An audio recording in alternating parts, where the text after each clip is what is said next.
case. Congress, what makes matters worse is that this comes at a time when mental health servers pre-pandemic were already buckling under the levels of demand, coping with the effects of the recession and desperately needing additional resources and, of course, enough staff to run them. The pandemic resulted in a huge increase in demand for mental health services, as more people experienced added trauma as a result of having COVID-19, or those with pre-existing mental illness found they were not able to access their usual treatments.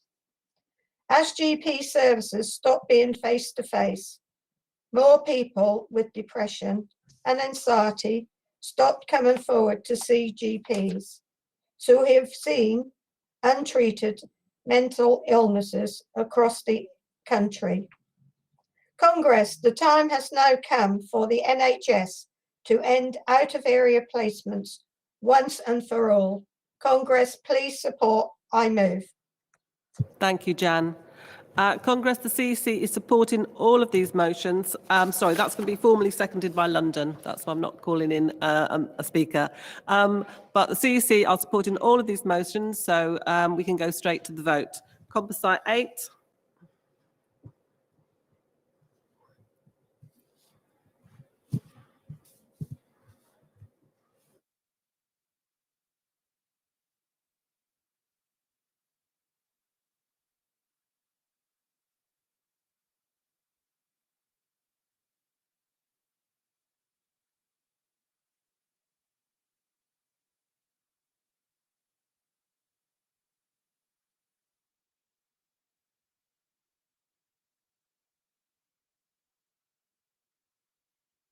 That's carried.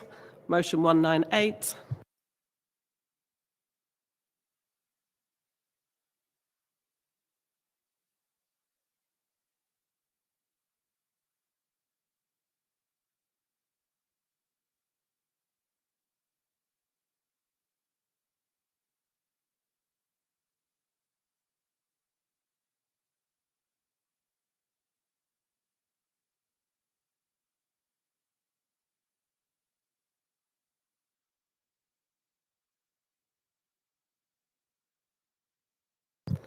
That's also carried. Motion 200.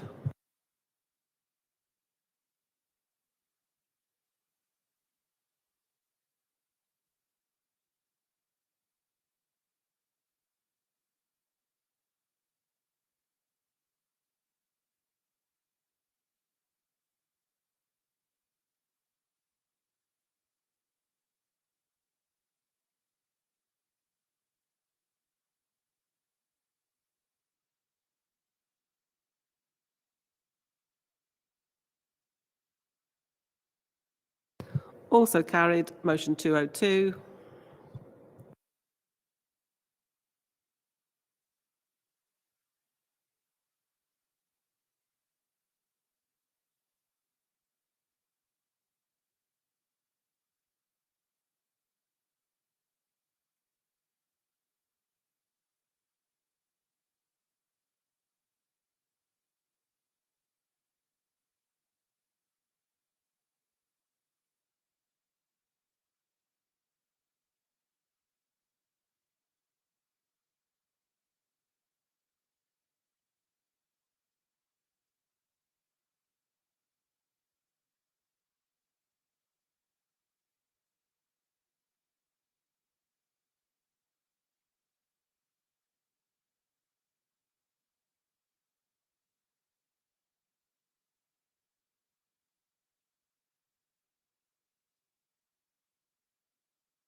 Can I hear? We're going to go to the vote on 202 again, because there seems to be a problem.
Okay, it looks like motion 202 has been carried. We seem to have sorted out that problem now.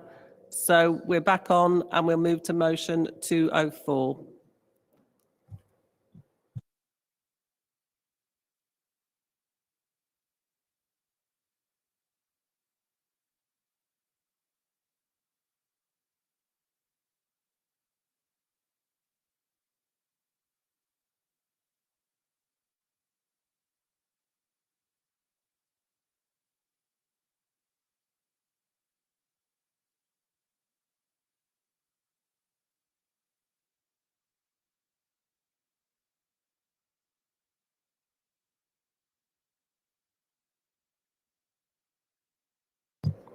Thank you, and that vote is carried. Yeah, there's just a slight technical problem with the timer on 202, but as people can only vote once, we know that your vote went through, so that's fine.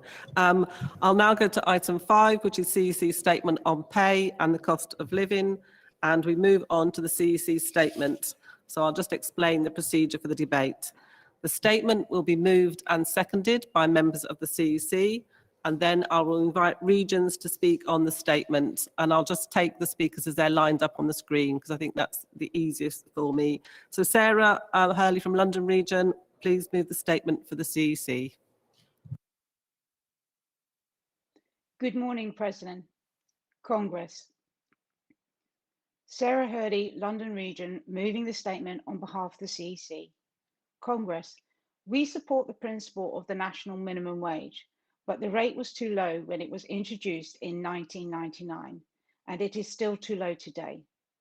That is why GMB has rightly campaigned for a real living wage of £10 an hour since 2014.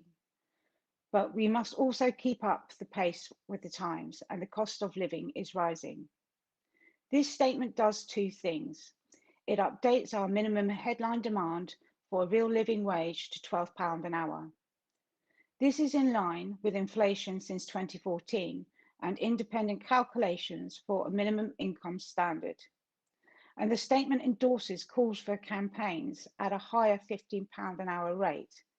But these must be the decisions of our sector committees and our other democratic structures. Congress. The statement also sets out GMB's position on RPI. This is our oldest inflation rate. It is the only inflation rate that was designed to measure the cost of living for working people. The Tories want to replace it with a lower CPIH rate, but this alternative measure is flawed. It underestimates the costs facing our members. Unlike RPI, it includes the wealthiest households. It does not include all housing costs, but it does include stockbroker fees. The government wants us to think that this change is a technical issue, but let's call a spade a spade. This is yet another Tory stealth attack on our members' pay and pensions. It would leave millions of workers and retired workers poorer. We have until 2030 to overturn this plan. We must fight to keep RPI through our political work and our collective agreements, working through the TUC, the Labour Party, and other pensioner organisations. Congress, if you approve this document, you will give us a mandate to launch a national campaign to save the rate and carry others with us. This is a fight that we must win. Please support the statement. Thank you. I move. Thank you, Sarah. Can we go to Samantha from Midland in East Coast Region to second, please?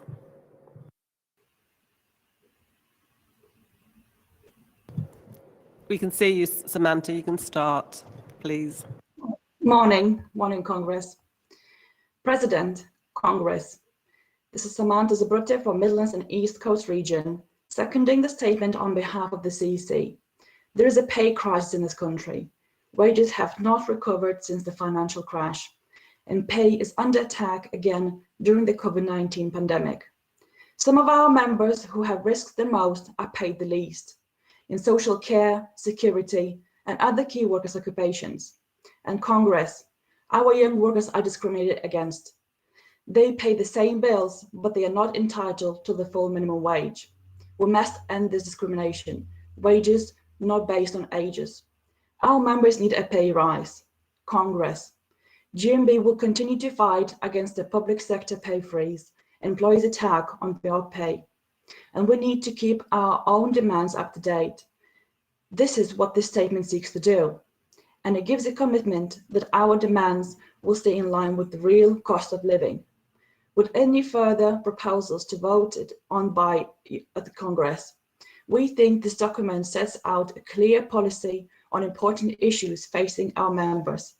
Please vote in favour of this statement. Thank you. Thank you, Samantha. We now go to the regions for their speakers. So London region and Pushpa. Can you hear me? Yes, we can, Pushpa. Thank you very much. CAC statement on pay and cost of living. President Congress, Pushpa Wakwana, London region, speaking in support of CAC statement on pay and cost of living. London region welcomes the long-awaited uplift to our policy on our government's national minimum wage, as when we first called for £10 an hour. Back in 2014, the minimum wage was £6.50. Then, just like now, 7 years on, the minimum wage is not enough for the members to make ends meet. With the rate now at £8.91, this calls for an adopt a policy for a £12 an hour with assist of a negotiator and help our members to move towards our true living wage. That means the real cost living wage. We welcome the flexibility to use a TUC £15 rate, as this benefit members in the high cost of living in the region, but there is more to do. We need to continue to expose bad bosses who cling on the minimum or are just above, knowing full well they're causing hardship to their own staff, choose to pay just 5 pence or 10 pence above minimum wage level, thinking they are good employers when we know they are normally afford more, they can afford more. We need to continue to ensure that all workers are, including agency staff, those outsourced for the public sector and self-employed, and those working in the gig economy, get paid a true living wage regardless of their age. We need to continue to fight and remove age-related. Finally, on inflation, we welcome the campaign to return and save RPI. I leave you with a question as this to why it is transparent and the utility companies can increase their prices in line with the RPI, but we as union negotiate are forced to have to accept settlement based on the lower CPI rate. The report will be given an mission to continue to fight the fair pay law. Thank you. Thank you, Pushpa. Ben from Midland and East Coast, please. Ben Cook, Midlands and East Coast region, speaking in support of CEC special report on the cost of living. I'm going to tell you all a story. I work for Asda and I work in a low-paid job. And I live in a one-bedroom flat with my partner, and we've got 3 disabled children that live with us. We can't afford to private rent and we can't afford a mortgage, and the council just don't give a monkeys. When you have bills to pay and food to provide and clothes to provide just to keep a roof over your head, it's difficult to find a deposit. But we are just 5 people out of 15 million that are living in poverty, and it needs to change. That's why we are all at Congress, is to make that change. I've said it before and I've said it again. We need real people working in Parliament that understand what it's like to struggle and to go without. The politicians just don't get it. But as a union, we do. One voice, one union, please support. And Birmingham, Northern, Northwest and Irish region, if you want to put a speaker, could you let policy team know? But I'll go to GMB Scotland, Annette.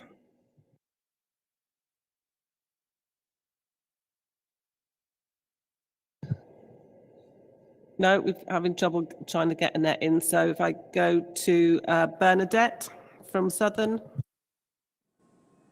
Bernadette, you're on. Thank you. Good morning all. Bernadette Daniels, Southern Region, first time speaker delegate. President, Vice President and Congress, Southern Region would like to thank the CEC for their 2021 report statement on pay and the cost of living, addressing the poverty pay that exists within the UK, which affects the vast majority of our members. Congress, we recognize the need for GMB negotiators to seek nothing less than the RPI as the very minimum when negotiating pay claims. The GMB is a campaigning organization. If an employer does not recognize why our members should at least be afforded RPI, which is the closest indicator we have to the cost of living, then as a campaigning organization, we indeed should consult with our members to take the appropriate level of industrial action to move away from this poverty pay. Congress, this government wants to remove the RPI from any negotiations by 2030, and the GMB cannot allow this to happen. We must engage other groups along with the Labour Party to support us in campaigning against this. Congress, we agree that a minimum real living wage should be a minimum of £12 per hour, but we should be actively campaigning constantly to increase to £15 per hour. The report states we must move away from the values of this uncaring and unjust government, now refers to as the national living wage for all people over 25. This is just a rebrand of the national minimum wage.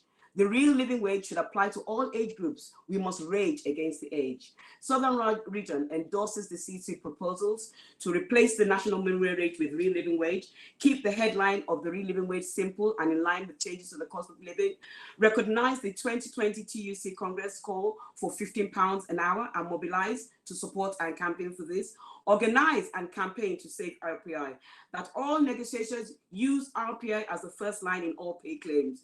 The GMB is to communicate these implications of the potential removal of RPI for a government who doesn't care for the working class. Yet they make up the vast majority of workers. Thank you, Congress, for your time in solidarity. I support. Thank you, Bernadette, and well done. Again, like I say, it's really sad that the first-time speakers aren't getting the applause they deserve. Paul Howard from Yorkshire and North Derbyshire.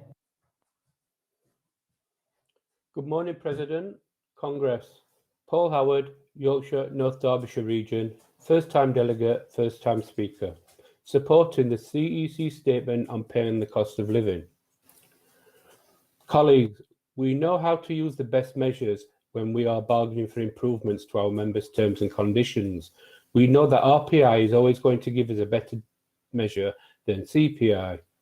We know that our own £10 an hour campaign has only been appropriate when we are dealing with employers who have no measure themselves and have always relied on the UK living wage, a title stolen from the foundation living wage, which was higher and getting too much attention from the public at the time. We have run £15 an hour campaigns when and where we can realistically hope to gain support, and must recognise that our own aspirations must set rather than keep pace with our members and the public's. To that end, this report recognises that we have to move to a minimum of £12 in these circumstances and support the TUC and GMB campaigns for £15 wherever we can. We know that when we are dealing with employers who are funded through the public eye, through the public sector, we should be demanding nothing less than the job evaluated pay rates and terms and conditions that we have secured through our own battles with government departments and councils. When my own region have tabled these arguments in care and explained that we seek nothing less than our own job evaluation rates for care, we are looked at like something from another planet. Our members and union is not built on minimums. Our ambitions are to achieve the best possible terms and conditions for our members, but scrapping the RPI, a UK-based calculation, and replacing it entirely with CPI, an EU mess, is a Tory con too far. Colleagues, plan for the best and support this report. And that's all our speakers on the special report. But before I go to the vote, can I ask speakers on motion 94, emergency motion 2, to make themselves ready after motion 114? 114. And I can now put the CC statement, pay and the cost of living, to the vote, please.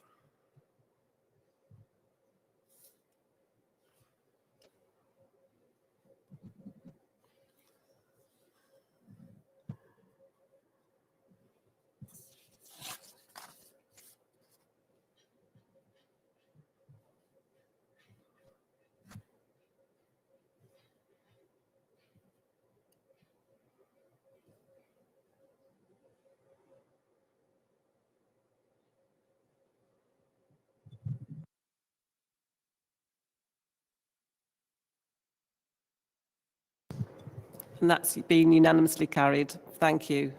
So we now go to item 6, which is industrial policy, and we're on motion 114. And I ask Joe Smith from North Western Irish Region to move, please. You're on, Joe. President, Congress, good morning. Joe Smith, North Western Irish Region, moving motion 114, better pay for our workers in the security industry.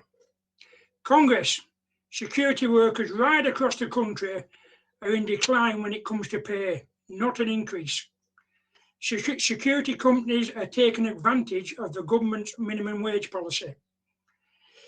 To be part of any job relating to the securities, you need an SIA licence at a cost of £220 and has to be renewed every 3 years. So can you imagine a person that's been in the job for 30 years?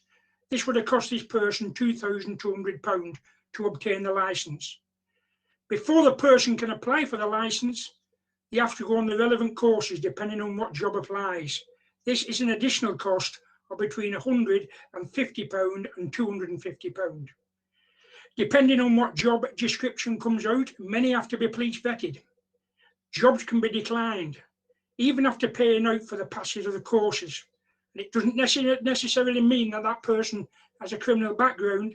It could be very unfortunate to be a financial background. I, for one, along with all my ex-employed colleagues, have seen a decline in wages. Site supervision, who are paid more than minimum wage, have not seen a pay increase in years, slowly dragging them down to minimum wage. We are a dedicated body of workers, many working unsociable hours, with no extra pay, providing a service, protecting our schools, hospitals and our streets. The pandemic has shown how the government underinvesting in our NHS, police has affected us all. And bringing in low-paid security workers who all have been key workers throughout the pandemic. Congress, many of you will have had the COVID vaccine, and the first people you see on hand is security staff. They are the ones who make contact with the general public. They are the person taking your temperature, advising social distance and cleansing. All these are low-paid workers. Many face verbal abuse, physical altercation, and in some cases serious assaults, and most of the security workers being paid just minimum wage. Congress, work starts here. We call on the GMB to mount a campaign that will force all local authorities to pay the same real living wage to all its workers, including private contractors. A code of practice to be introduced to safeguard all those working within the security industries. Congress, please support I move. Well done, Joe. And can I call Lindsay to second, please? President, Congress, good morning. President, Congress, good morning. Lindsay England, feeling fabulous to be a first-time delegate and first-time speaker for the equally fabulous North Western Irish team. Second in motion 114, better pay for workers in the security industries. Congress, the vast majority of security industry personnel have not had a pay rise in several years or more. Often they have to exist on minimum wages or just above, amounting to them having to increase their already extensive weekly or monthly schedule in order to obtain an acceptable standard of living. Alongside with this, much of the work taken on is either freelance or contracted through 0 hours, which in turn leads to being without sick pay, holiday pay, or often any means of recovery of uniforms or long distance travel expenses. Invariably, taking time off can be seen as refusing to work, and the workers are added to the bottom of the list or not even considered at all for many future available opportunities. When working during times of a national crisis or austerity, often in isolation as part of the job role itself, there is little to no opportunities of asking for support, let alone an enhancement of pay for working nights, for weekends, for overtime, for questioning anything health and safety issue related, making a complaint of harassment or discrimination, or taking the option to strike. Many security personnel are agency workers, and in speaking out, they will be considered to be easily replaceable if they are considered to be militant. These frontline key workers are easily forgotten, yet they turn up and they continue their duties, putting themselves at risk. Using coronavirus as an excuse to drive down pay and employment conditions is totally unacceptable. Congress, I second this motion. Please support. Thank you, Lindsay. And can I ask Shane Allison to respond to the motion on behalf of the CC, please? Good morning. President Congress, Shane Allison, responding on behalf of the CEC to motion 114, better pay for workers in the security industries. Congress, the CEC is asking for this motion to be withdrawn as it stands in opposition to the CEC statement on pay and the cost of living. As the CEC statement sets out, GMB believes that an hourly pay rate that could be considered a living wage should now be at the very least £12 an hour, and it should apply across all sectors and age groups. This rate is far higher than the so-called national living wage that Tory governments have promoted, which we believe falls way below the cost of living. While it should be recognised that motion 114 advocates for a real living wage, it refers to this national living wage by name. If passed, this would commit the union to supporting a far unsatisfactory minimum rate of pay for our members than what has been already passed in the statement. We can, however, certainly consider how to apply the policy passed in the statement to our campaigns and on a sector basis, including the security industry. Therefore, Congress, the CEC is asking the withdrawal of motion 114 for the reasons set out. If the region do not wish to withdraw motion 114, then I'm afraid the CEC stance will be to ask Congress to oppose this motion. Thank you. Thank you, Shane. So I just need to ask North Western Irish Region, do you agree to withdraw this motion? If you could let the policy team know your stance, please.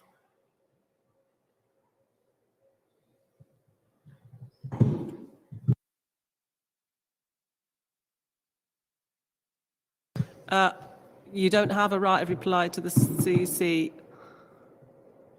You only have a right of reply when somebody comes into the debate and they oppose your motion. So can we have a stance on whether you are agreeing to withdraw, please?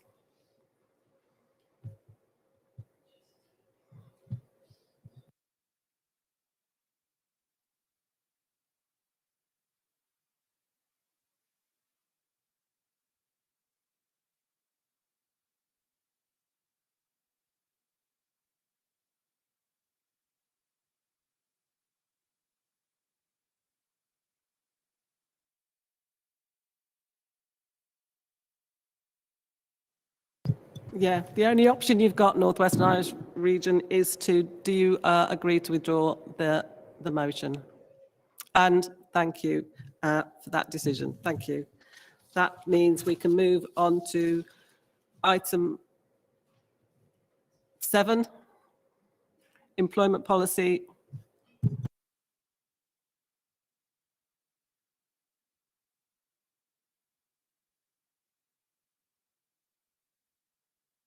Sorry, we're having some problems calling in the next set of speakers, so we're just maybe rejigging things.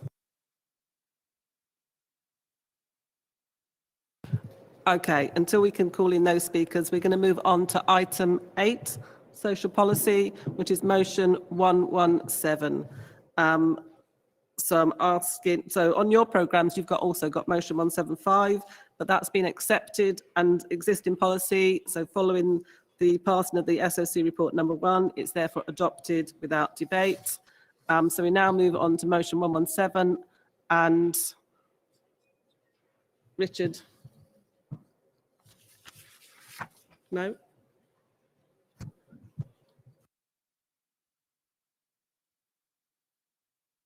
But have we got a speaker for 177? Is it Richard?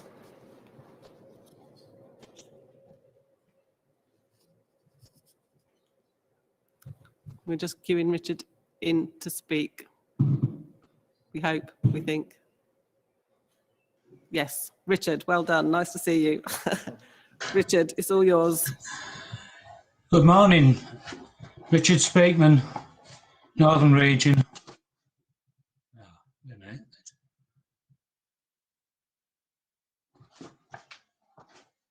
Well, I would be. I've disappeared. Richard, you're on. We could hear you. All right. Do you want to start? Richard, We can hear you, Richard. Richard Speakman, Northern Region, speaking on motion 117 or 177, sorry, digital inclusion. Isn't technology great? President, Congress, I'm a bit of a dinosaur. I try not to buy things online, but I admit I renewed my car insurance by the internet. Congress, hopefully you will have read the wording of the motion and possibly agree with it. Without preempting the National Equality Conference motion, it seems my area is now at a disadvantage over the internet use. To give you an example, my mother is 90 years young, can't work a computer, hasn't an email address, so she is missing out on any services and discounts on offer by firms and GPs. She can't be alone. Many families are the same. In the countryside, with services being cut, bus services nearly extinct, older people face being cut off and isolated. Congress, please support this motion to bring the older generation back to the future. Thank you. I move. Richard, and thank you for being ready to come in when we had slight problems. And Northern Region have agreed to formally second this motion. So unless anybody wants to speak in opposition, I'll call Shane Allison to respond on behalf of the CEC. President, Congress and visitors. Shane Allison speaking on behalf of the CEC on motion 177, digital inclusion. The CEC is supporting this motion, but with a qualification. We support the proposal of older people having access to courses that will improve their day-to-day lives, and as such, the government should be funding such initiatives and programmes. The qualification is that it is not necessary to produce a separate report on the progress of this motion, other than what is currently produced on the website. We will use our political influences to ensure that this issue is up for debate in the appropriate channels in front of a still austerity-minded Tory government. Therefore, the CEC is asking for motion 177 to be carried, but with the qualifications set out. Thank you. Thank you, Shane. And Northern Region have agreed the qualification for motion 177, so we can move straight to the vote, please.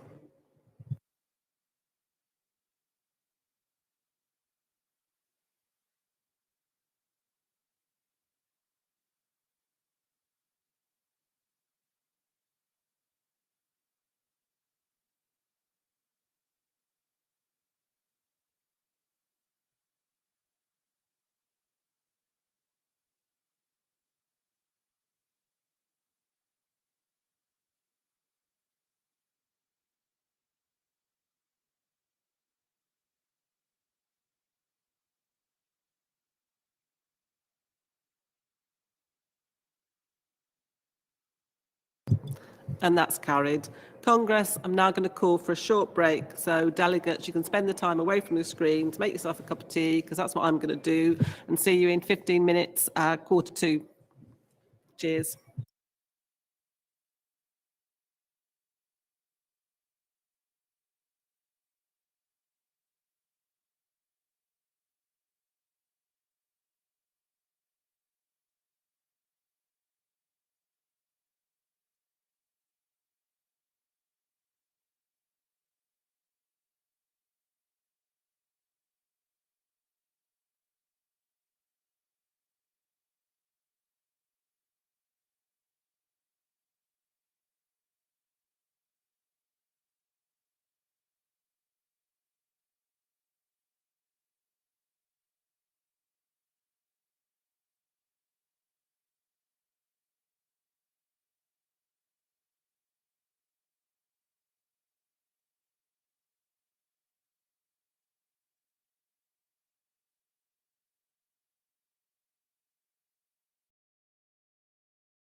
Go back to item 7, employment policy rights at work, which is motion 94 and the emergency motion 2. So I'm hoping that Tony is online to speak. Move motion 94, please. President Congress, Tony L, Midlands and East Coast Region, moving motion 94, minimum wage for shift work, unsociable hours. Since writing the motion, the GMB special report on statement of pay proposal has been developed, and we have just had the CEC response. Although this motion called for a minimum wage of £10 per hour, the GMB will now be increasing the core campaign, demanding for the national minimum living wage rate to be replaced with a real living wage of £12 per hour. We also wanted to add that, as we know, working in social hours that extend into the night is known to have a negative impact on health. Extensive research has shown that shift work disrupts the body's daily cycle, and there is evidence that the more years spent shift working, the greater the impact on health, both physical and mental health. So it's really important that we campaign to ensure that our members get the wage they deserve.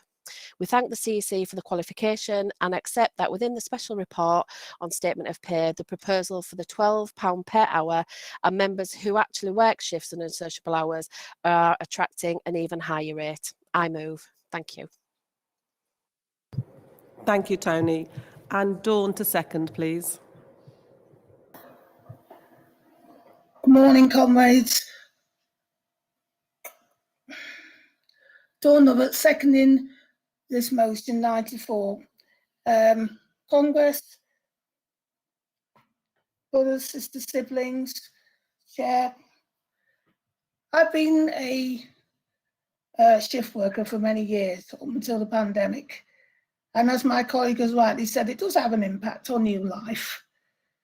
And the other side of it is that when you work as a key worker, as my colleagues have proved over this last year, you often go beyond what's expected of you. And therefore, yes, of course, it doesn't have an impact on your life. And the fact that we live in a system that continues to offer cuts, and under this Conservative government that, as you can see with the NHS, is still debating whether to give the NHS, and to be fair, all key workers, whether private or public sector, a decent wage, just reflects where we are. And this is why we're very grateful that the GMB is asking for a proper, living, civilised wage. Because now, without it, people like us that do shift work, whatever form it comes in, are going to feel like we're working for nothing. And it's also going to take its toll on us physically. When we actually want to do a proper job, and we want to look after the people that we look after, as in, like with us in the care sector, to the best of our standards. It's very hard to do that when you're not treated with respect. So please second this motion. Please support it. I move. Thank you, Dawn. And thank you, Tony and Dawn, for your patience in having to wait to be called in after the break. We're going to try and call in Nikki Ward to speak on the emergency motion too, but no, we're having trouble. Okay, so then I'm going to ask Unmish to move the motion, please, to move the emergency motion, please.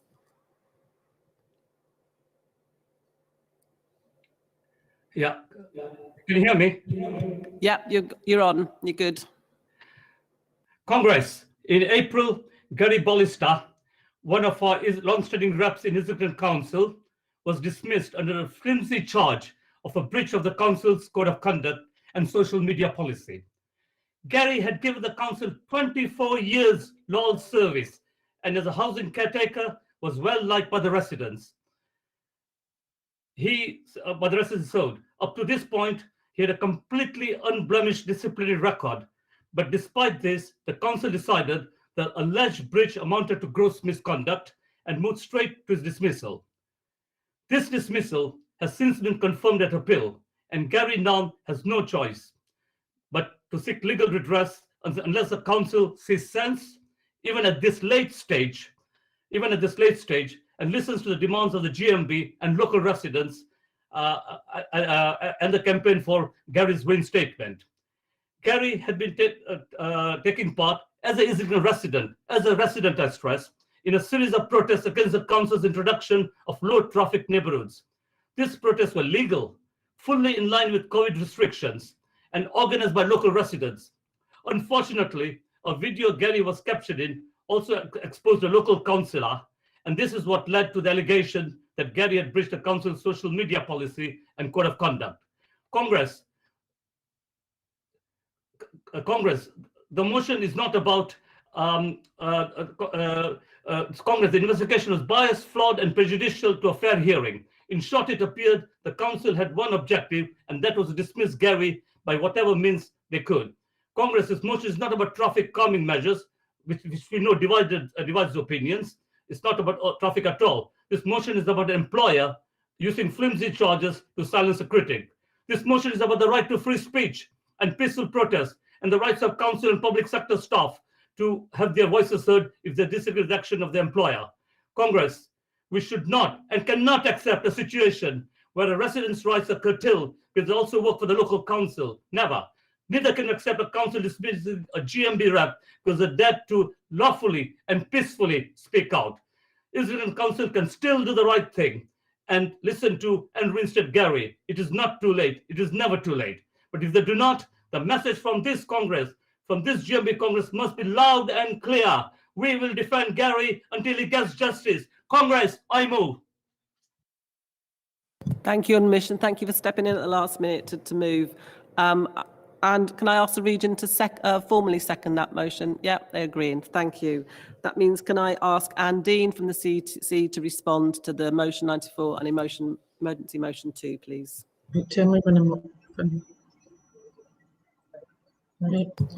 Yep, you're on, Dean. Anne. Thank you. President Congress, Anne Dean speaking on behalf of the CEC on motion 94 and emergency motion 2. The CEC is supporting these motions with a qualification. On motion 94, we support the principle that shift work and unsocial hours should always be paid at a higher than standard rate. Our qualification is that it has been GMB policy to call for a national minimum rate of £10 for all hours since 2014. The 2021 CEC Statement on Pay and Cost of Living proposes a minimum hourly rate of £12 an hour, and we believe that the shift and unsocial hours rates should be in excess of this figure. It is GMB's policy to support a shorter working week with no loss of income. On emergency motion 2, we are also supporting this motion with a qualification. Sorry, we blipped there. We support this motion and absolutely believe that our rep in London region should be reinstated. It is grossly unjust what has happened to him, and the CEC fully supports him, as we do many of our hard-working reps.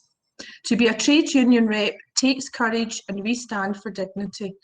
We are the first to the fire and always put others first. We often walk with targets on our backs because we dare to stand up for what is right. With that comes great responsibility for upholding the values of our trade union. We know that our colleague in Islington and Haringey branch did nothing wrong and has been a victim of an utterly spurious attack, and we will commit to ensuring that justice is served.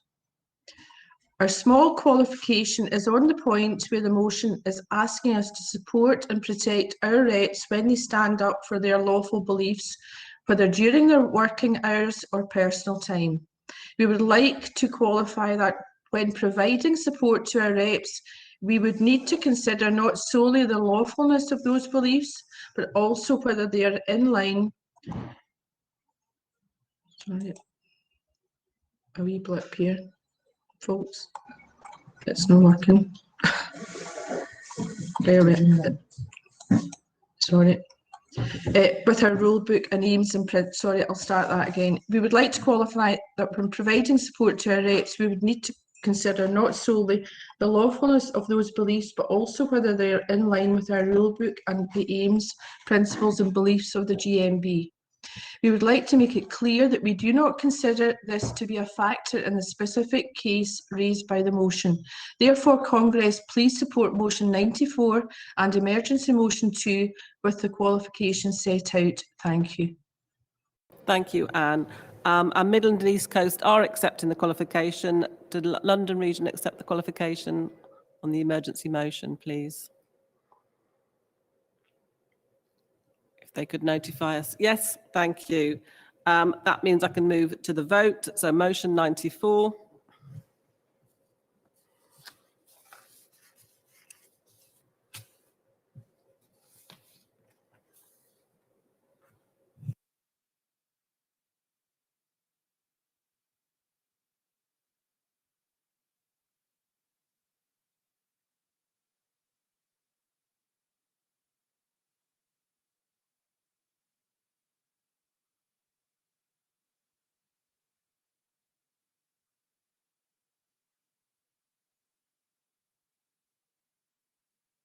That's carried. And emergency motion 2, please.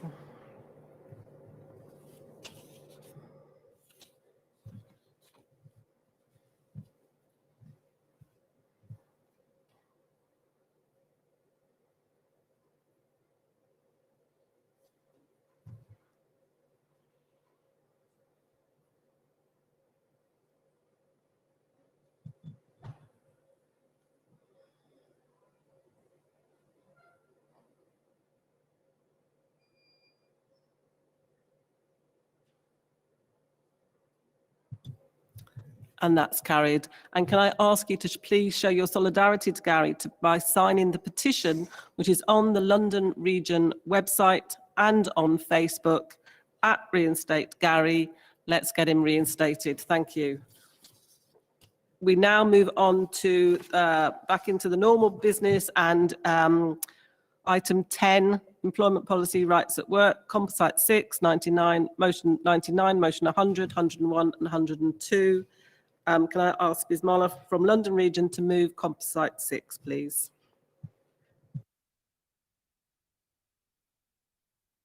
Good morning, Congress. Good morning, President. I'm Bismillah Mohammed, London Region, first-time delegate and first-time speaker, moving composite 6 on parental bereavement leave. Of course, we welcome the movement on the 2018 Parental Bereavement Leave and Pay Act, which we now see by the implementation of the 2020 regulations.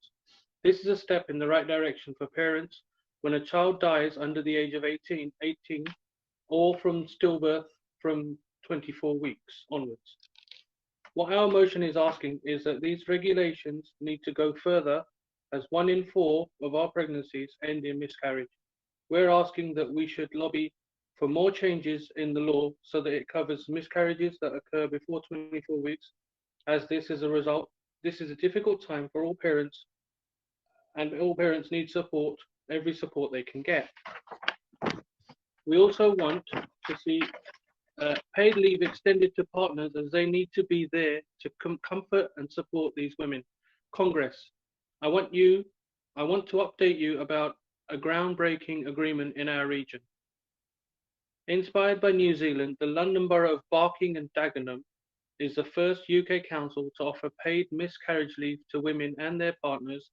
So a man or a woman whose partner has miscarried or stillbirth will get the same amount of time away from work to support them and help them come to terms with their loss. The council is also offering a buddy system to help the parents return to work. Let's shout about this and ask our workplaces to follow this lead. It's time all employers embrace this opportunity to do the right thing by their workers. Please support Composite 6. I move. Thank you, Bismillah. And Steve, to a second, please, from Southern Region.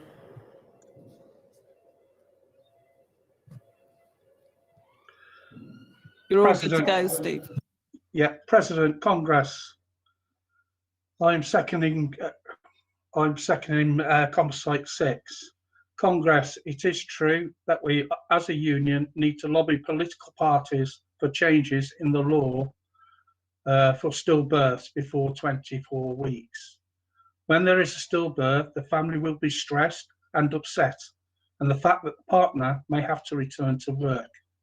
There could be further stress and upset should the parents not be treated properly or fairly in the workplace, and they would have to go through a grievance and then maybe a tribunal, which would add a bigger burden on the family. I ask Congress to support this motion. I second. Steve. Motion 99, Claire to move, please. Good morning, President Congress, Claire Conway, Northern Region, moving motion 99, guardianship leave. The whole issue of being a guardian, Congress, lacks the priority of esteem that it deserves, especially when compared with other leave arrangements for birth and adoption. More and more, the need for fostering and being a guardian is becoming a pressing issue for people who take on responsibilities that will have an impact on lives. The reality is that there are over 55,000 families in the UK providing much needed support on a daily basis.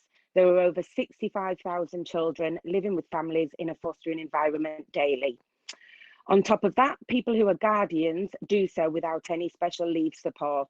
Not having rights to take time off means that it must be taken unpaid, or even then only if the employer agrees.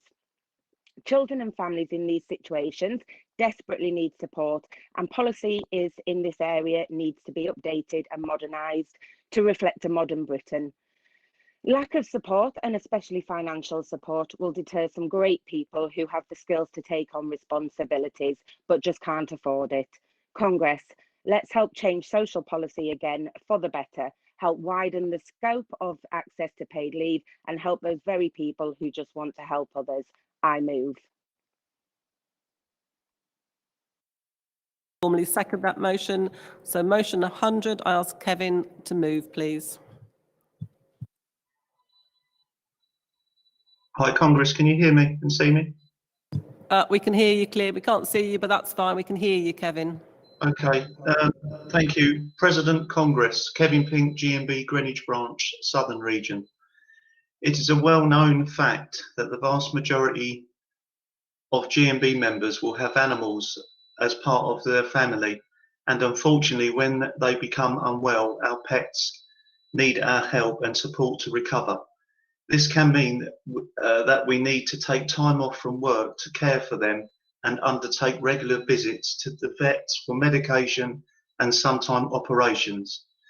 To date, most employers do not afford time off for unwell pets, but I know that anyone who has a pet who has previously been unwell will understand the difficulty in obtaining time off. It should not be the case that those with pets should use annual leave for this purpose. Those who live as a couple or on their own and choose not to have children, or in fact cannot have children, often substitute this with having animals for comfort. Animals often hide pain and therefore rely on their owners to help in time of need. Congress, this problem intensifies when a family pet dies, and often owners are left grieving without support or compassion from their employer. On a personal level, I have lost family pets in the past, and more so very recently, and the healing process does not get any easier. We ask that the GMB campaigns to modify compassionate and dependency leave so it includes time off for pet-related emergency. I am a first-time delegate and I move this motion. Done. Can I ask Luca to second, please? Luca B, Southern Region, London Borough of Southwark Branch. I'm here to second motion 100. I mean, Kevin has already said many things that are quite true regarding asking time off for pets.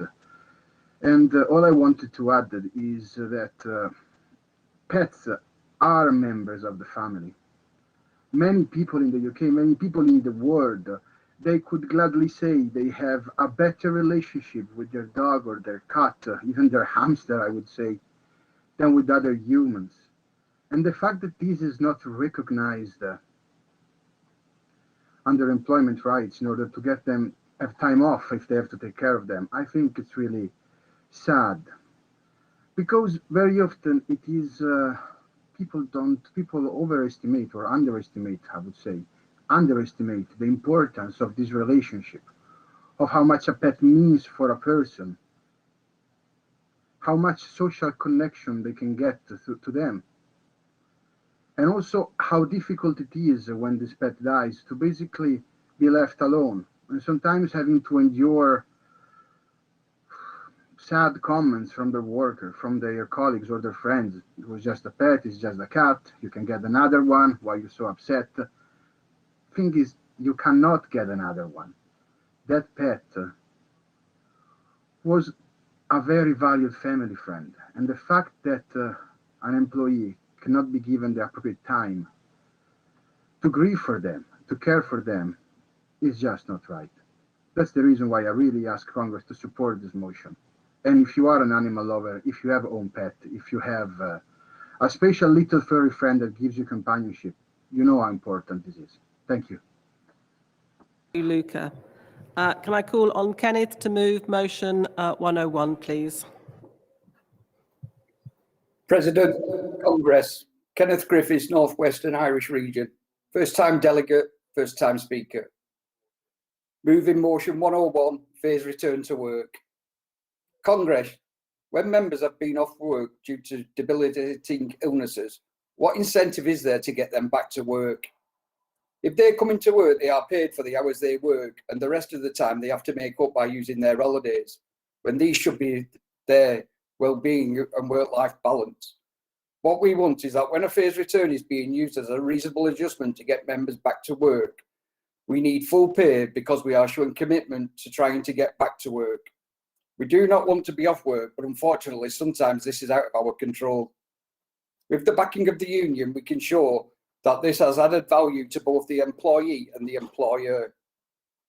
The employer benefits from a phased return by better statistics on sickness levels and an increase in productivity.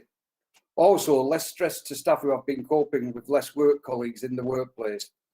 They also benefit from the holidays being accrued by the person off sick for work done.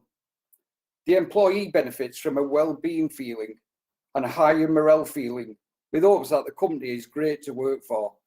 And with the help provided, they can go from strength to strength. Also, if staff are back on full pay, it is an incentive to return to work. Otherwise, they may as well stay off. And that way, they use their holidays for what their true intentions for. Congress, please support. The region have agreed to formally second this motion, so we can go to motion 102 and ask Billy to move, please. Congress, can you hear me?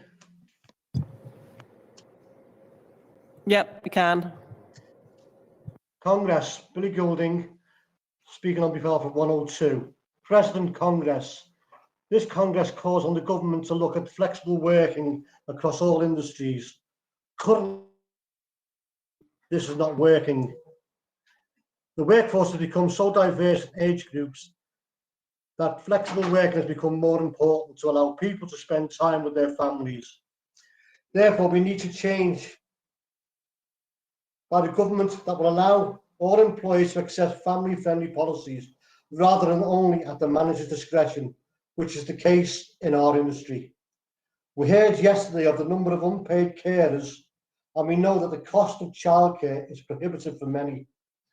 People have many family responsibilities, be that caring for older parents, looking after children or grandchildren, and this is regardless of their gender or age.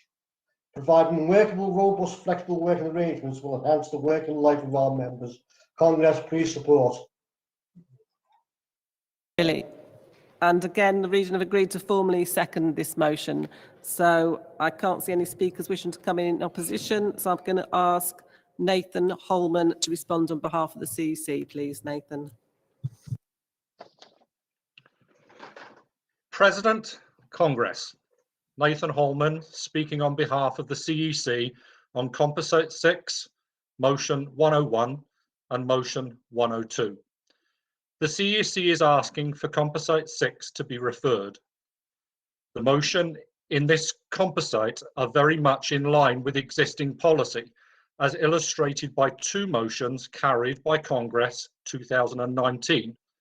These were Motion 194, the parental leave and pay, and Motion 196, a time to grieve, removing the stigma surrounding miscarriage and infant loss. The motions in the composite raise some new issues, with motion 98 in particular raising the issue of notice provisions. It would therefore be helpful if they could be referred back to allow us to develop policy. On motion 101, the C is supporting this motion with a qualification. We support the principle that a member returning to work after a severe or disabling illness who needs a phased return to work should be provided with support. The CEC's qualification is that, as a matter of policy, we should be arguing for full pay for these days they are not working and not just sick pay. On motion 102, the CEC is asking for the motion to be referred. The right to ask to work flexibly is currently available to all employees who have at least 26 weeks continuous service, but the right is only a right to ask to work flexibly, not a right to work flexibly. A full consultation is expected, and while an upcoming employment bill has once again been delayed by this government, we understand it is likely that this bill will introduce a provision for the new right. The CEC would like to refer the motion to assist in developing union policy pending consideration of the new measures. In the meantime, it is open to the region to pursue matters through collective bargaining and on an industrial basis. Therefore, the CEC is asking for the regions concerned to agree to refer Composite 6 for motion 101 to be carried with the qualification set out, and for the region to agree to refer motion 102. Thank you. Nathan. Can I have some feedback from London and Southern as to whether you agreed to refer Composite 6, please? Yes, is that from both regions? Just London, yeah, and Southern, thank you. And do North West and Irish region accept the qualification for motion 101?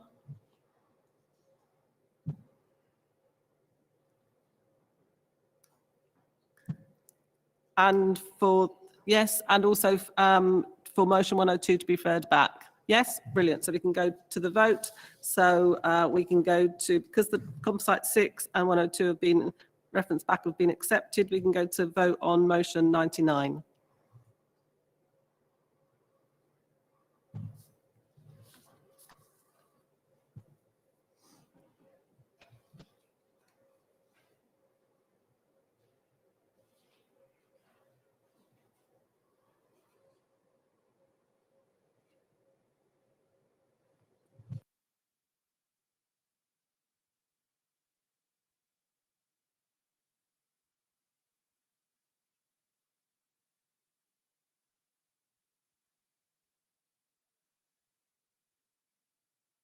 That's been carried. Motion 100.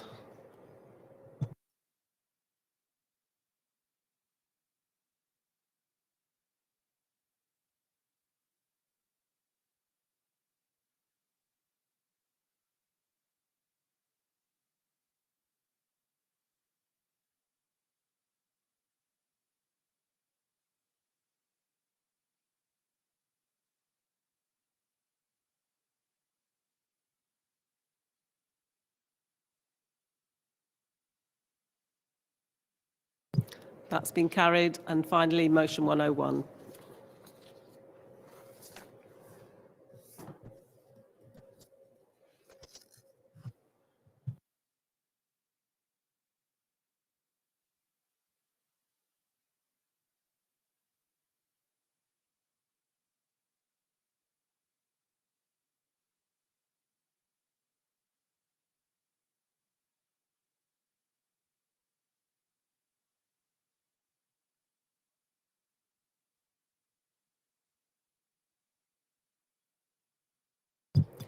And that's also been carried.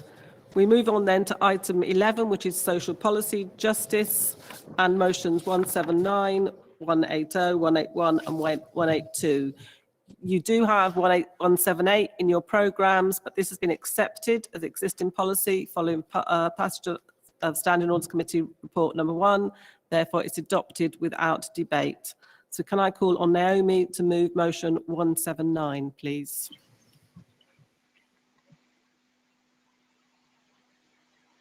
All good to go, Naomi. Thank you, President. Congress, Naomi Chokshawa Katsikazi, GMB London Region, moving motion 179, impact of legal aid. It's well documented that the changes to the legal aid system brought about by the Legal Aid Sentencing and Punishment Offenders Act of 2012 have had a devastating impact on people's access to justice. Since the Act came into force in 2013, the poor and most vulnerable in our society have been disproportionately affected, creating a widening gap between those who can afford to pay and those who can't. Justice for all is no longer a principle that can be upheld. Justice for the wealthy is now the word of the day. As a union, we have already set policy on this issue and campaigned relentlessly for reinstatement of legal aid funding, as well as supported our members working at the legal aid sector. This motion seeks to highlight the impact on those who work in justice and supplement our policy and the important work we are already doing as a leading trade union in the justice sector. Congress, the statistics speak for themselves. In 2021, nearly a decade on from the Act coming into force, 1 million fewer legal aid claims are being made each year. In 2013, the government argued that access to justice would be safeguarded for the most needy by providing exceptional funding for 5,000 to 7,000 cases annually. But such is the complexity of the forms that less than 1,000 people accessed the funds last year. This has impacted not only on those seeking justice, but has created a vicious circle, which is detrimentally affecting existing professionals in the sector, as well as those who aspire to work in it.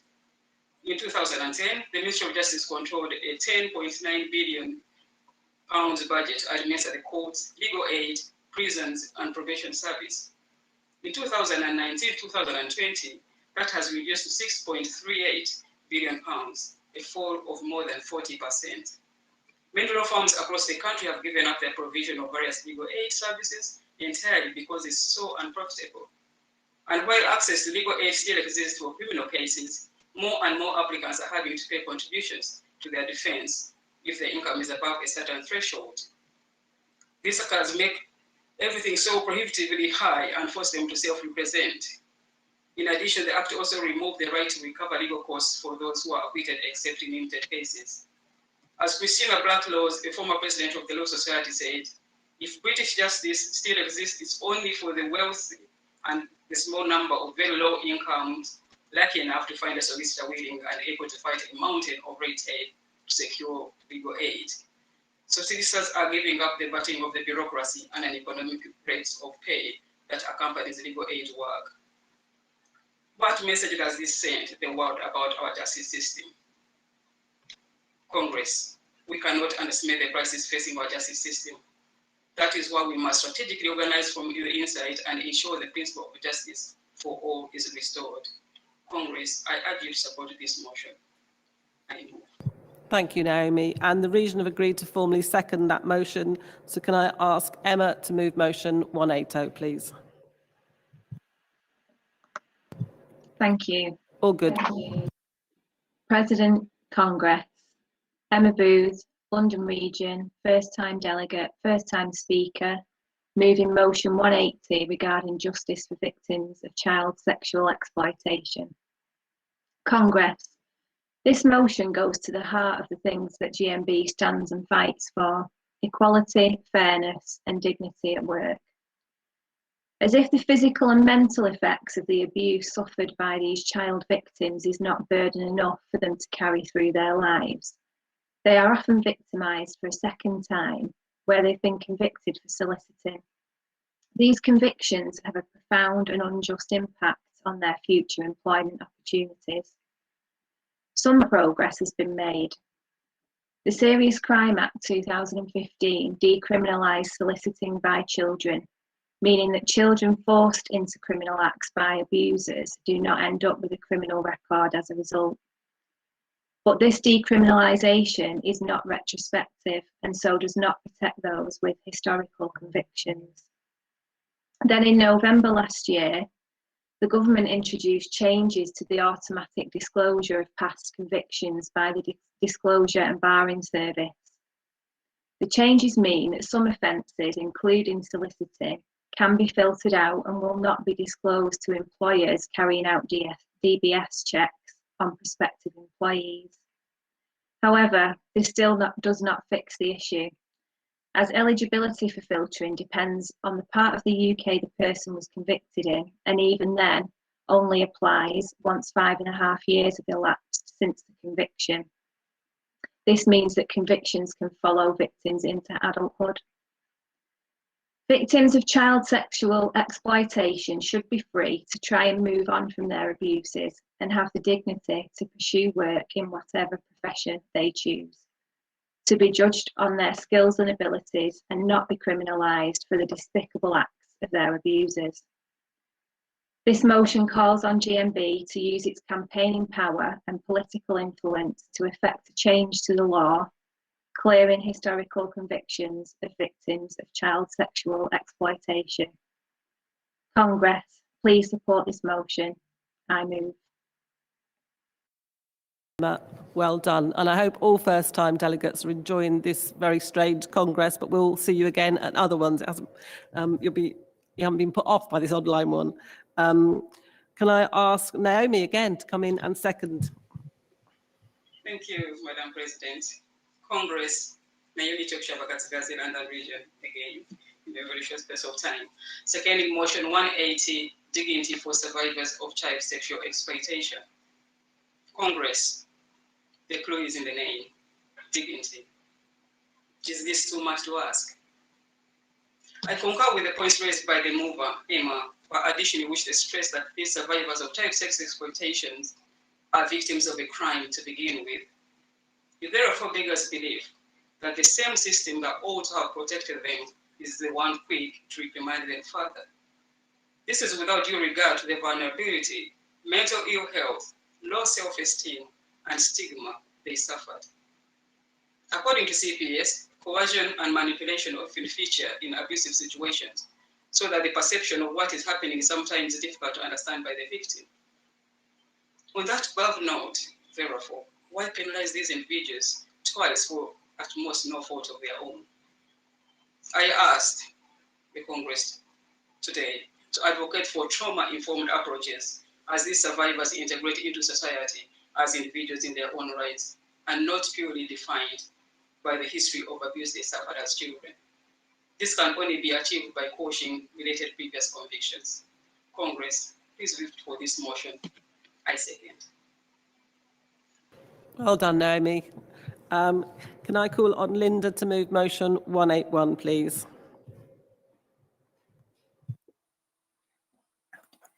Hello, am I in? Yep, you're in and on the screen. Right, brilliant, thank you. President Congress, Linda Mercer, Northwestern Irish region, speaking on undercover political policing. We note that with great concern that police chiefs have admitted there has been undercover infiltration of the police into political activists and justice campaigning groups since 1968 by the Special Demonstration Squad and the National Public Order Intelligence Unit. We firmly oppose this type of political undercover policing. Infiltrating of this kind has no place in a democratic society. Worst of all is that it is believed that one tactic was for officers to form long-term relationships with women activists to assist them to cover their identities while in activist circles. We understand that police were forced to admit that they infringed upon women's rights, not to be subjected to torture or to human or degrading treatment or punishment. The Metropolitan Police Service has admitted these practices and apologised for behaviour of their undercover officers, which in their own words were abusive, deceitful, manipulative and wrong, and were also a gross violation. Assistant Commissioner Martin Hewitt further publicly stated that these abusers had committed a violation of their human rights and caused significant trauma. While the existing undercover police inquiry covers England and Wales, the victims of related undercover operations in Scotland and Northern Ireland currently are excluded from seeking justice under this inquiry. This branch believes that this reveals that institutional sexism has been endemic within these police units and other state bodies that sanction this sort of behaviour. This was a violation of the women involved, guaranteed legal rights to privacy, freedom of expression and freedom of association and assembly. This was also a violation of the women's right to a home and family life and to privacy of communications. This was an infringement of women's rights to participate in the struggle for legal, social and environmental justice. That this use of sexual relationships was no place in any form of undercover policing, and the Regulation of Investigatory Powers 2000 should be amended to reflect this. Congress asked the CEC to call the undercover policing inquiry to be extended to Scotland and Northern Ireland, call for the UCPI to undertake a full, transparent and truly public inquiry, providing disclosures to those whose rights have been violated by undercover operations, and recommending legal changes to ensure this type of spying never happens again. Support the appointment of a panel of experts with understanding of the issues of institutional sexism, institutional racism, and assist the chair during the inquiry evidential stages. Provide the work of profile the work of police spies out of lives in members' bulletins and newsletters. And finally, publicise this motion to regional and national union structures and wherever possible in the Labour movement. I move. Well done, Linda. Thank you, Linda. And the region are agreeing to formally second this motion. So can I ask Nicola from Wales and South West to move motion 182, please? You're on, Nicola. All good to go. Thank you. President Congress, Nicola Griffiths, first time delegate, first time speaker, moving motion 182, dishonourable discharge.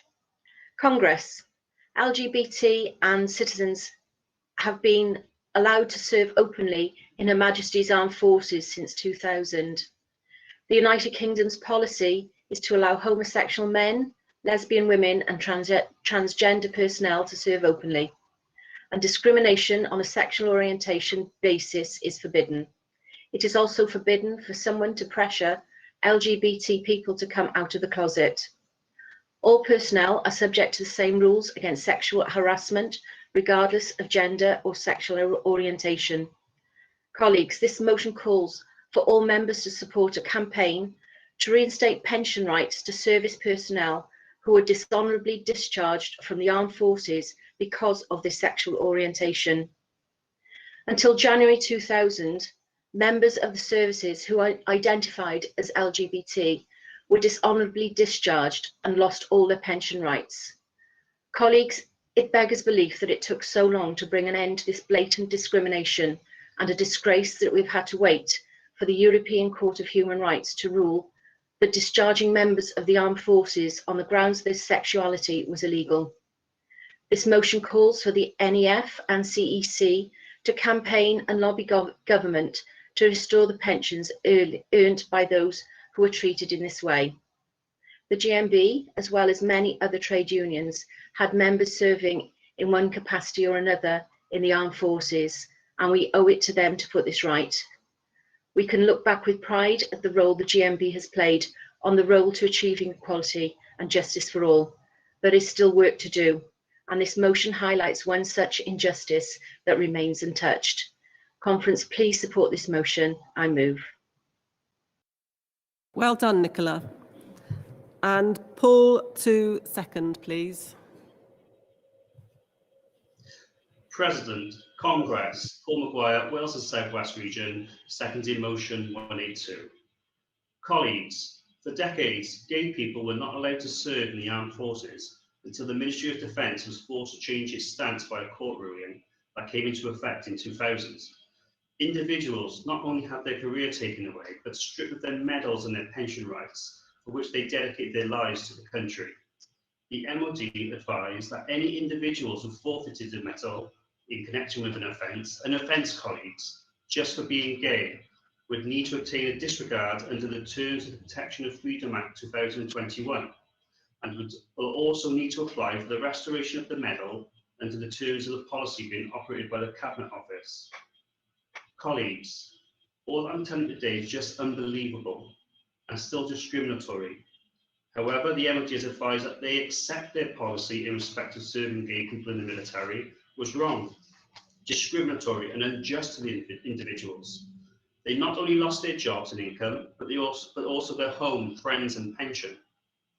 Congress, this motion not only calls on the GMB to lobby government for their pension rights to be reinstated, it calls on you to support this motion to ensure that these individuals are given back every penny that they're entitled to and every medal that they well deserved and earned.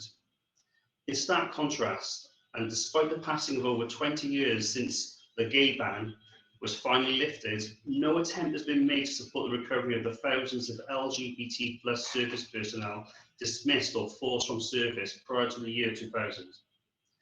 Congress, colleagues, please support this motion for the sake of those who served their country with dishonourably discharged just for being themselves. Congress, please support. I second. That's really nice to have some cheering. Thank you, Paul. The CC are supporting motions 180 and 182, but can I call on Warinda just to respond on behalf of the CC to motions 179 and 181? Thank you. Good morning, President, Congress. Warinda just speaking on behalf of the CEC on motions 179 and 181. The CEC is supporting motion 179, the impact of legal aid, with a qualification. We recognise that members of the legal profession require union protection. I'm one of them, and come October, I would have been a GMB member for 30 years. And we heard Keir Starmer yesterday say that he became a GMB member when he became a lawyer. We organise workers in the legal aid agency, and the union is currently carrying out campaigning work on membership in the judiciary, as was reflected in the national press work in March this year. GMB has a long-standing policy to oppose cuts to legal aid. The only qualification that we make is that Union Line is a joint union resource with the CWU, and therefore it cannot be bound by the Congress of one union, and to also recognise that opposing cuts to legal aid will involve public policy and political campaigning work. The CC is also supporting motion 181, undercover political policing, with a qualification, and we fully endorse this important and timely motion. We've been discussing this book, actually, Undercover, the true story of Britain's secret police, at our local trades council. The use of undercover police to spy on lawful trade union activities and also non-violent political groups is a permanent stain on the integrity of this state. And we utterly condemn the practices of stealing dead children's identities and of officers engaging in deceptive sexual relationships, sometimes resulting in children being born, in just to build cover and to have police spies into activities in activists' lives. We recognise that there is a complex overlap between undercover policing and the related scandal of systemic, nationally organised blacklisting of workers that has left behind a trail of broken lives. And we salute the Undercover Research Group and the Blacklist Support Group and other organisations who support this work to expose this scandal. We deplore the continued delays of the undercover policing inquiry and also their refusal to disclose some records belonging to trade unionists, and also their apparent view that it is more important to preserve the identities of undercover police rather than bring some measure of closure to those that have been affected and targeted by this. We cannot allow the establishment to suppress this long history of abuse of power, and therefore we do ask Congress to extend its full solidarity to all those who are fighting for truth and justice. The only qualification, and it's a minor qualification, is that when it comes to promoting particular groups, that those requests should be referred to the CEC Finance and General Purposes Committee, which is in line with long-standing practice and policy. So the CEC is pleased asking you to support motions 179 and 181, and subject to the qualifications that I've set out. Thank you so much. Thank you, Arinda. I know that London Region are accepting the support with qualification, and can I ask North Western Irish Region to let us know if you do the similar thing, support with qualification?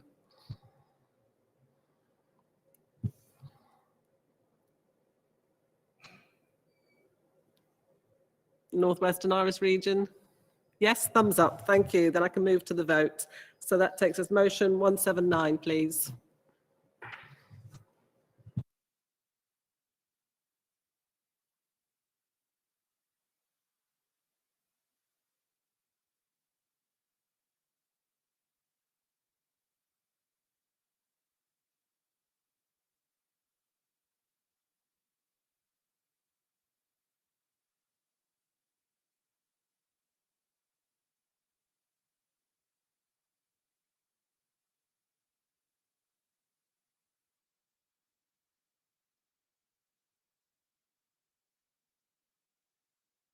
That's carried. Motion 180.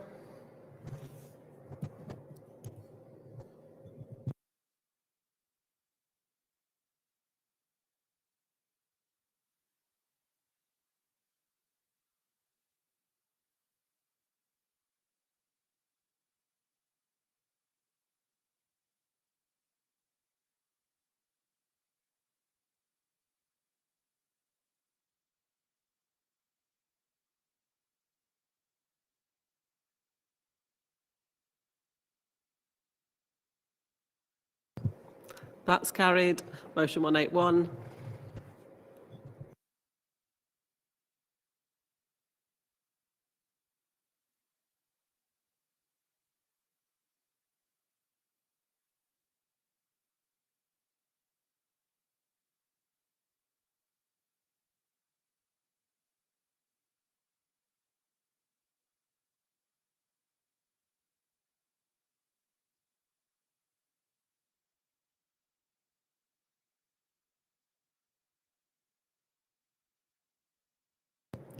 That's carried. And finally, motion 182.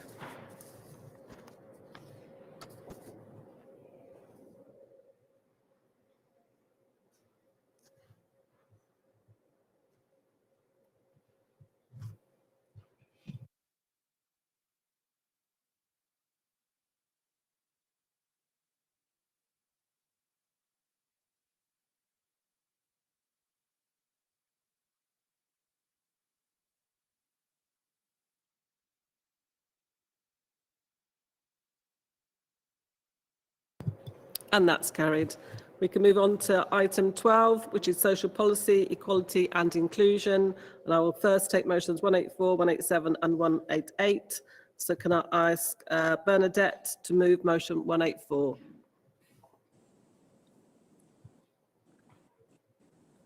All good, Bernadette. Thank you. Good day all again. Bernadette Daniels, Southern Region, President, Vice President and Congress. I'm speaking to move the motion 184, Deaf Education, which is in crisis. Congress, education has been on record in international law since 1948 as a basic human right. The right to inclusive education of children with any form of impairment is indeed a human right. Children with hearing impairment should therefore not be disadvantaged. Across the world, it has been established that the three top factors that impact access to learning for children are lack of teachers and or untrained teachers and availability of resources.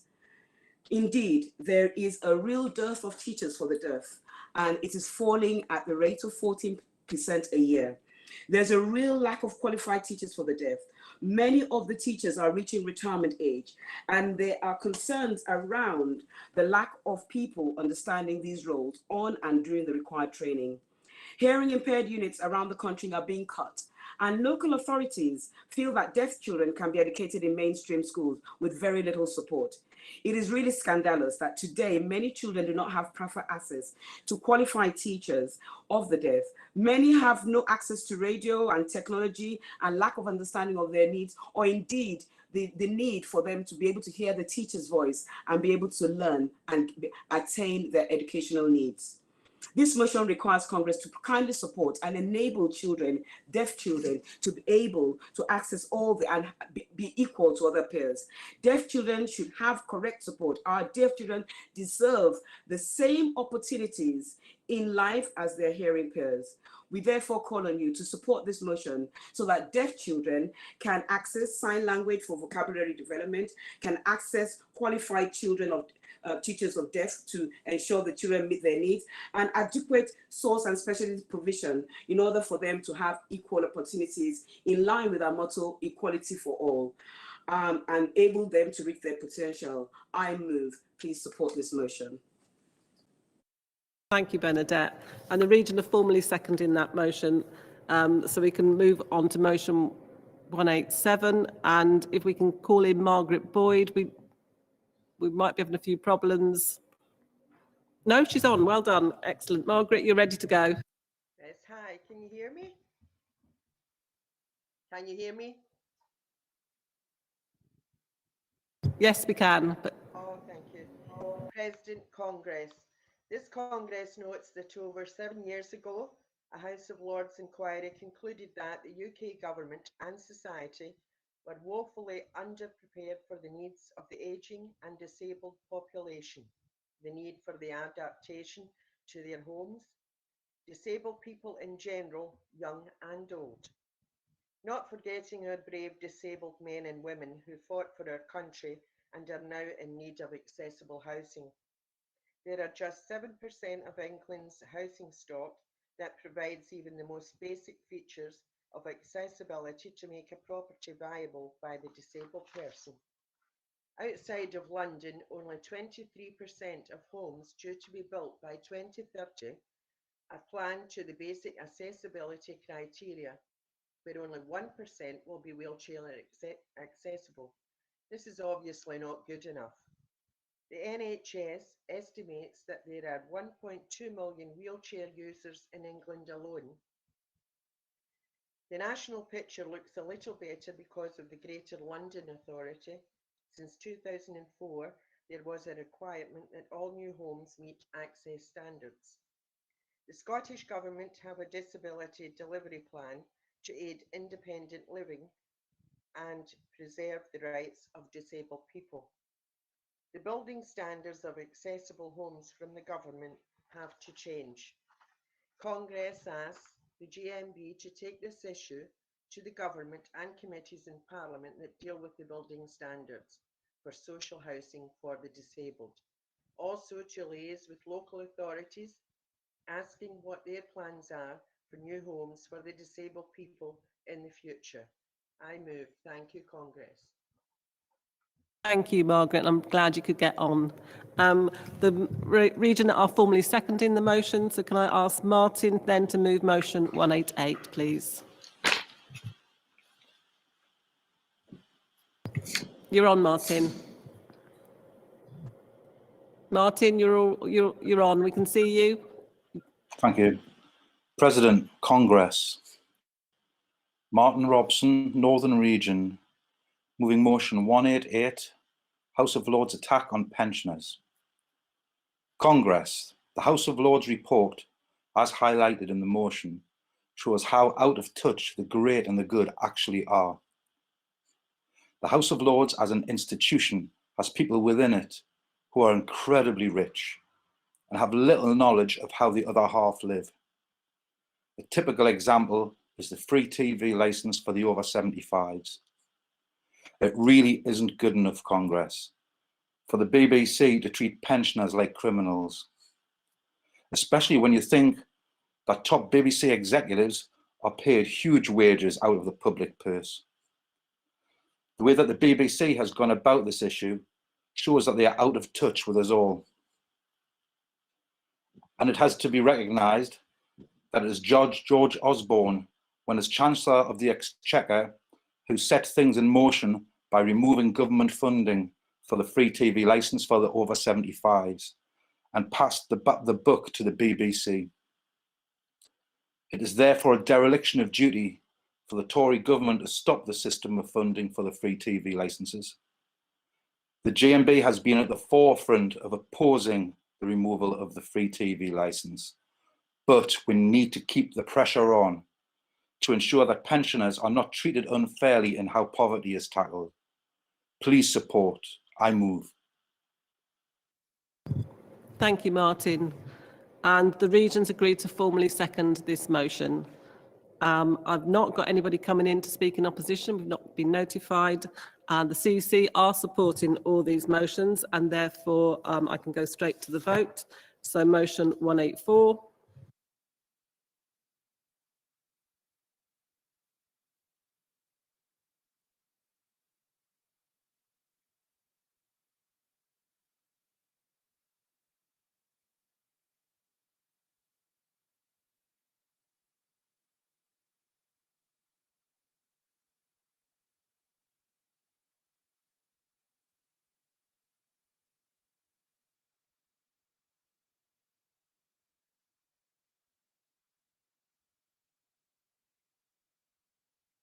That's been carried. Motion 187.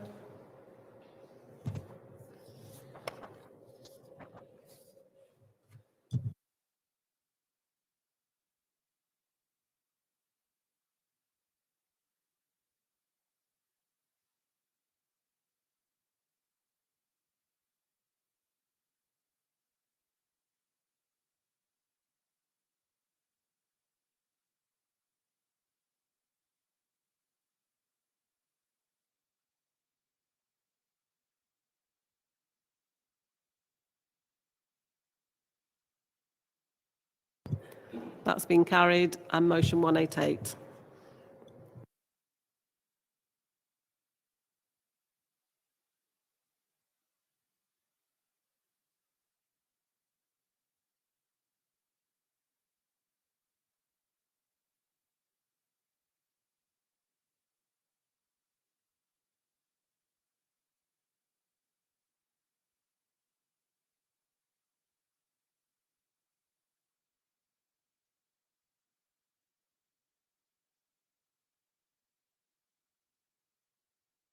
Thank you. That's also been carried. So I'll now take motions 183 and 186 under social policy, equality and inclusion. Again, just to remind people, if anyone wishes to speak in opposition to any motion, please send a message through the chat box to let us know. But can I call on is it Christina? Yeah, Christina, to move motion 183, please. Good morning, President, Congress. Christina Durlov, Birmingham, West Midlands meeting, moving motion 183, LGBT plus sex education and relationship education in school. Congress. Equality and inclusion are at the heart of trade union politics. We are all here because we want the world to be a better, more accepting place for everyone. In 2021, LGBT plus people still face discrimination every day, despite the fact that legal precautions exist. Hate crimes are on the rise. Our government has done nothing to actually ban conversion therapy, and nearly 1 in 5 LGBT plus people have been harassed at work. The last year, living in a lockdown has particularly impacted on our community, especially those of us who aren't out, live alone, or aren't accepted at home. If we want to truly tackle the issues we face, we need to start at the beginning. Children are not born with prejudice, they're taught them. Therefore, it's key that love and acceptance are taught in their place instead. This union fought against Section 28, a piece of legislation that forced teachers into the closet and destroyed generations of children's self-worth, including myself. It stopped people being able to be who they were and bred ignorance and hatred in our community. Congress, we're not living in 1988 anymore, and yet in 2021, it doesn't feel much better. We all know how little trust we have in our current government. I know I don't trust them.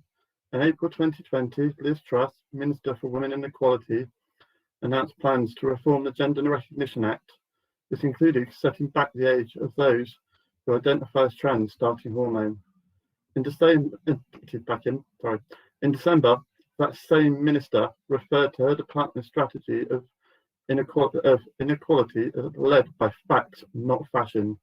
I, for one, am not fashion. In May this year, she disbanded the LGBT+ advisory panel, and earlier this month, she instructed all government departments to withdraw from the Stonewall Diversity Champions programme.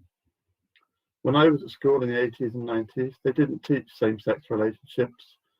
Kids were bullied for being LGBT, and it certainly feels we're heading back that way now.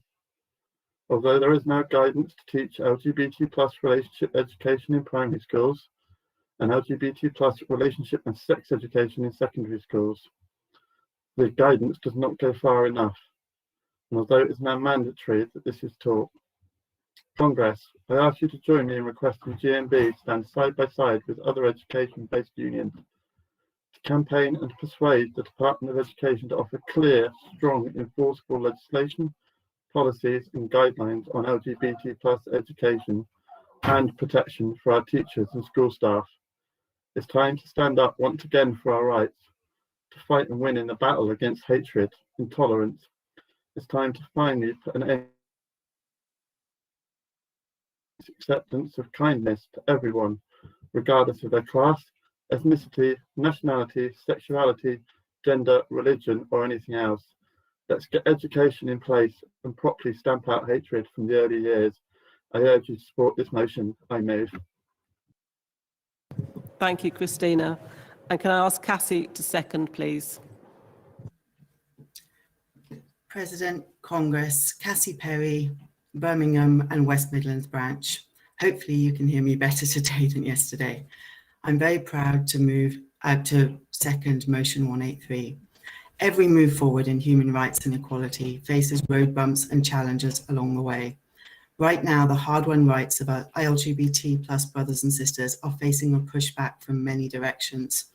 While there are some bad faith actors in the group and right-wing groups stirring the pot, much of the kickback comes from campaign groups misunderstanding what inclusive education looks like.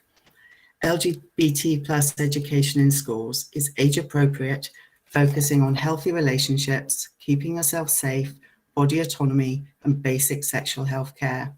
It's so important that we protect this vital program to keep all of our children informed, healthy, and safe. A national level of consistency on this will produce a generation of young people free of the fears and prejudices of some of their parents. Most importantly, it gives LGBT+ youngsters a safe, welcoming environment in which to grow. As a psychotherapist in the NHS who works with trans adults, I know the difference a positive educational environment makes and the lifelong damage a non-inclusive school experience can cause in a person's life. I'm very pleased and proud to support this motion. I second. Thank you, Cassie, and we heard you perfectly. Can I call on Nikki to move motion 186, please?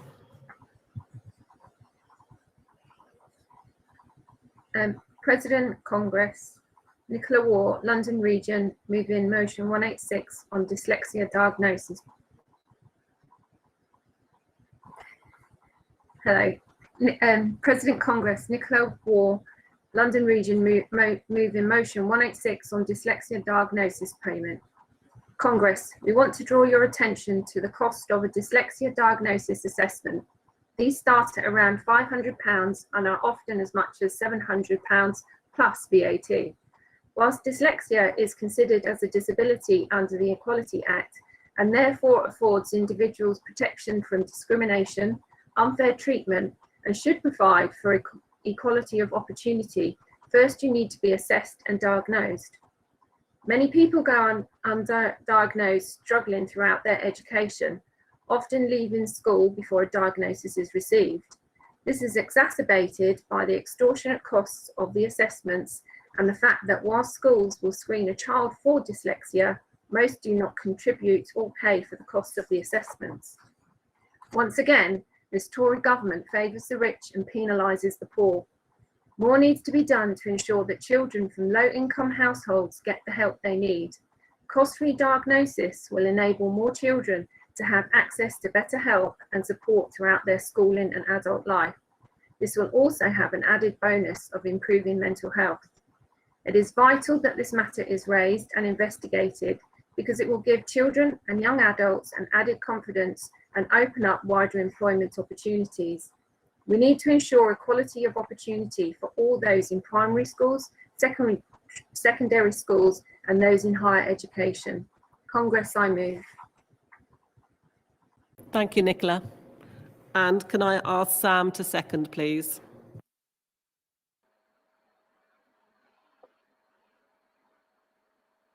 Can you hear me?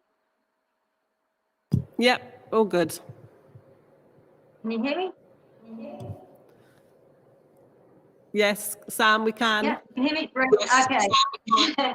Okay, President, Congress, Sam McLaughlin, London Region Speaker, first time delegate, connecting at last. I am proud to second motion 186. If anyone is having any forms of learning problems, these need to be diagnosed as soon as possible so that they can get the best help and support. And this needs to be available to all, regardless of your earnings. We have seen that over the pandemic, many children have been homeschooled, thus meaning they have been left isolated and maybe without the correct support.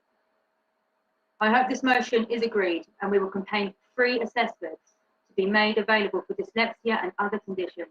Conditions such as dyspraxia, as I too suffer from this, and I know firsthand how I have had to adjust and how I work and interact with people. Please support this motion. Thank you. Thank you, Sam. Nobody's indicated they wish to speak in opposition, so can I ask Amanda Burley to respond on behalf of the CEC, please?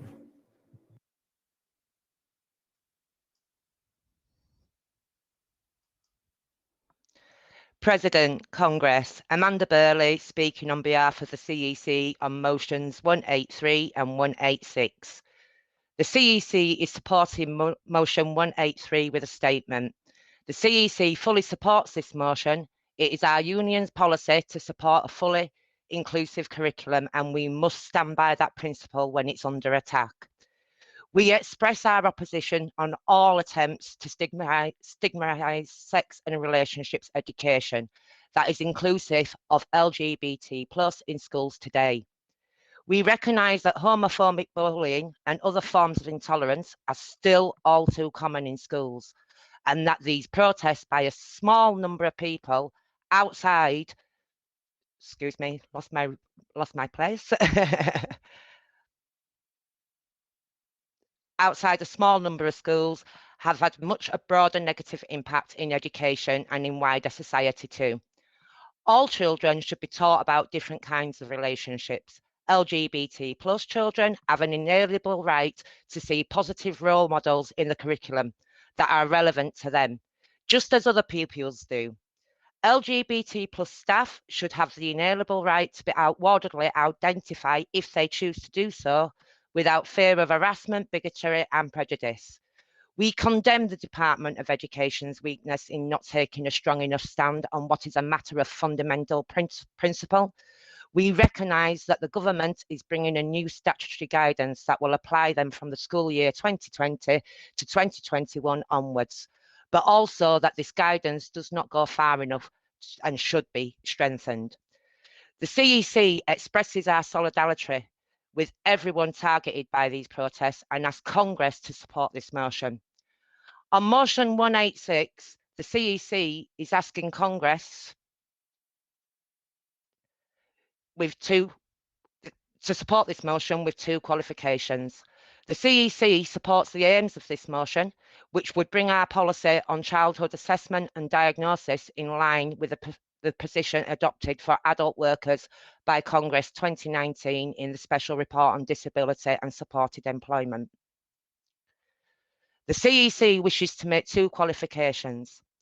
The first is to note that current practice on funding assessment varies between schools, and that while dyslexia is likely to be considered a disability under the Equality Act and associated guidance in most cases, very few conditions are automatically classed as disabilities under the current legislation. The second qualification is that we would seek free assessments to be made available for the other neurodivergent conditions, such as dyspraxia and dyscalculia. Congress, the CEC is therefore asking for motion 183 to be carried with the statement set out and for motion 186 to be carried with the qualifications set out. I thank you. No, thank you, Amanda. And London Region have let us know that they accept the qualification, and I don't need to ask Birmingham and West Midlands because it is a strong statement from the CEC that we support this motion wholeheartedly. So can I go to the vote? Motion 183.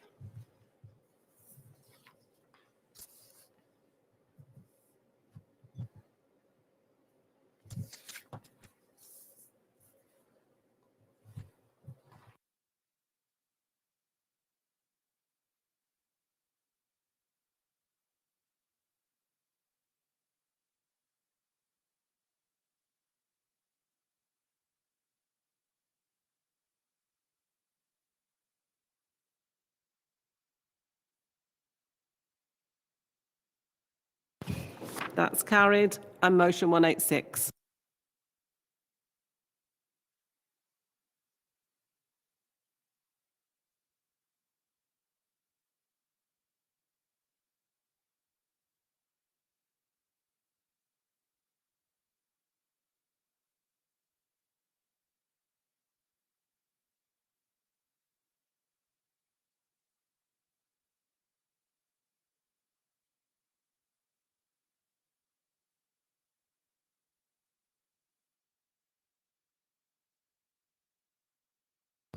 And that's carried. Congress, we now move to our final block of motions. Item 14, social policy, education and training. That's motions 210, 212, 213. Can I start by calling Nicoletta to move motion 210, please? President, Congress, Nikki Palermo, Southern Region, B50, moving motion 210. This Congress instructs the senior officers in GMB to raise awareness and organise campaigning around the following in schools: that no child is left behind by ensuring teaching assistants support children at point of need. Due to the significant gap of several months between a child being identified as in need and receiving financial support to pay for additional teaching assistant hours, the school SENCO, Special Educational Needs Coordinator, should be able to access a child for fast funding in 4 weeks and draw down from a central pot. This additionally, fast track funding will fund teaching assistant support while a formal EHCP, an educational health care plan, is pursued. The outcome of accessing this vital funding will be that children are supported and able to progress and not fall significantly behind their peers. The current timescale and gap between identifying a child's needs and a school accessing the vital funds necessary to support the children is far too long. So long that many children are left behind, developmentally, academically, and in many other ways. It is time for this to come to an end, for schools to be able to access interim funding and for every child's needs to be met with fair and immediate funding. I move this motion. Thank you. Thank you, Nicoletta. Can I ask Jibril to second, please? President, Congress, Jibril Amo, GMB Southern Region, representing L26 branch, first time delegate, second time speaking. I'm seconding motion 210. I strongly agree with Nicoletta Palermo.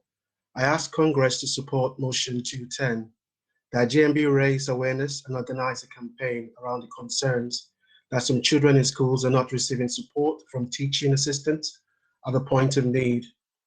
This because there could be a significant gap of several months in some circumstances when a child that has been identified as needing extra support is left waiting for that help due to financial restrictions. Special education needs coordinators in schools. The coordinator can access a child for fast funding in 4 weeks and draw down funds from a central pot to fund a teaching assistant to support the child concerned. This should be done while a formal education healthcare plan is being pursued.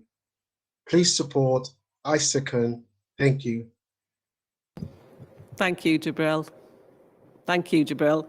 Can I ask Jennifer to move motion 212, please?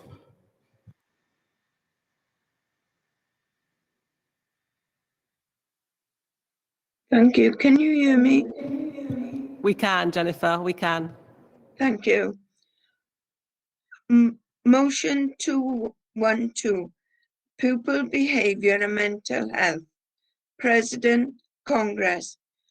Jennifer Smith, Wales and South West Region, moving motion 212. Congress. Throughout the last year, many children have borne the brunt of the pandemic. Services that were already critically underfunded were closed because of COVID, leaving many young people with no support or a place of safety. Over the last 10 years, we have seen austerity ripping apart the services that many children and young people rely on.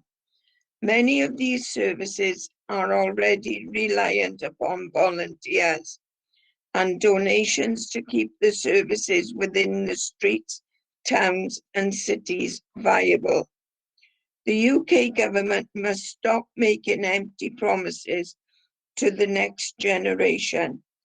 Our young people deserve to live in a safe place without fear of gangs, drugs, and being dragged into a life of crime through county lines, because they have no other way to live a life without fear. The cuts to universal credits have also disproportionately affected children who face the harsh reality only receiving one hot meal a day at school.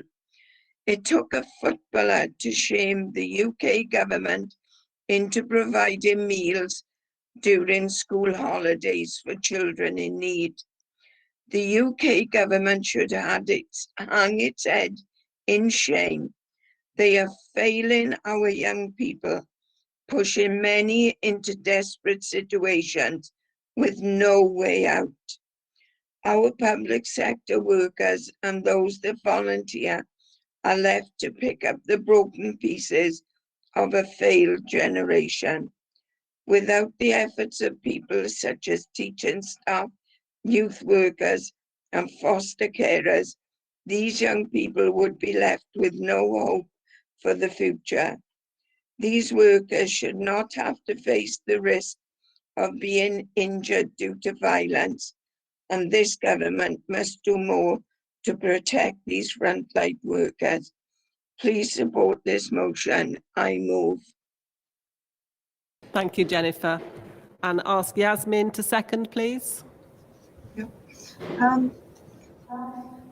President Congress, Yasmin Alimi, Wales and West, South West Region, second motion 212. Congress, school for many young people is their only safe place. During COVID, although many schools were able to provide online lessons, many young people did not have the facilities such as PC and broadband or space at home to be able to join in, leaving many isolated from their friends and families. This obviously had an impact on their lives and their learning. We've seen pupils leaving primary schools to come to secondary school, and then within months we had a lockdown at school, missing out on the vital social development that schools bring with it. Many young people have not had the ability to join clubs, youth clubs, after school clubs, which were available prior to the COVID crisis, which has left young people even more isolated. The UK government must do more to support and invest in mental health for young people. Please support this motion. I second. Thank you, Yasmin. And now I call on you again to move motion 213, please.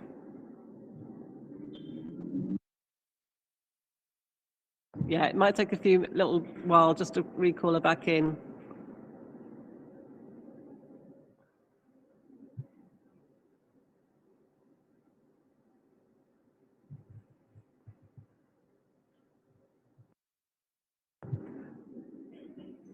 No, we having problems? We're going to try one more time.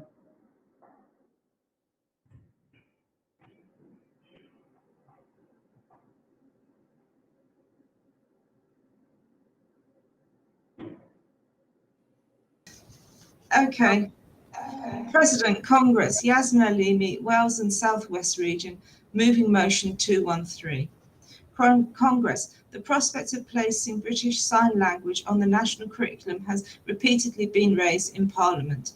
In 18th of March 2003 was when the UK government formally recognised British Sign Language as a language in its own right. It also promised to look into the legal status for British Sign Language. 18 years on, we're still waiting.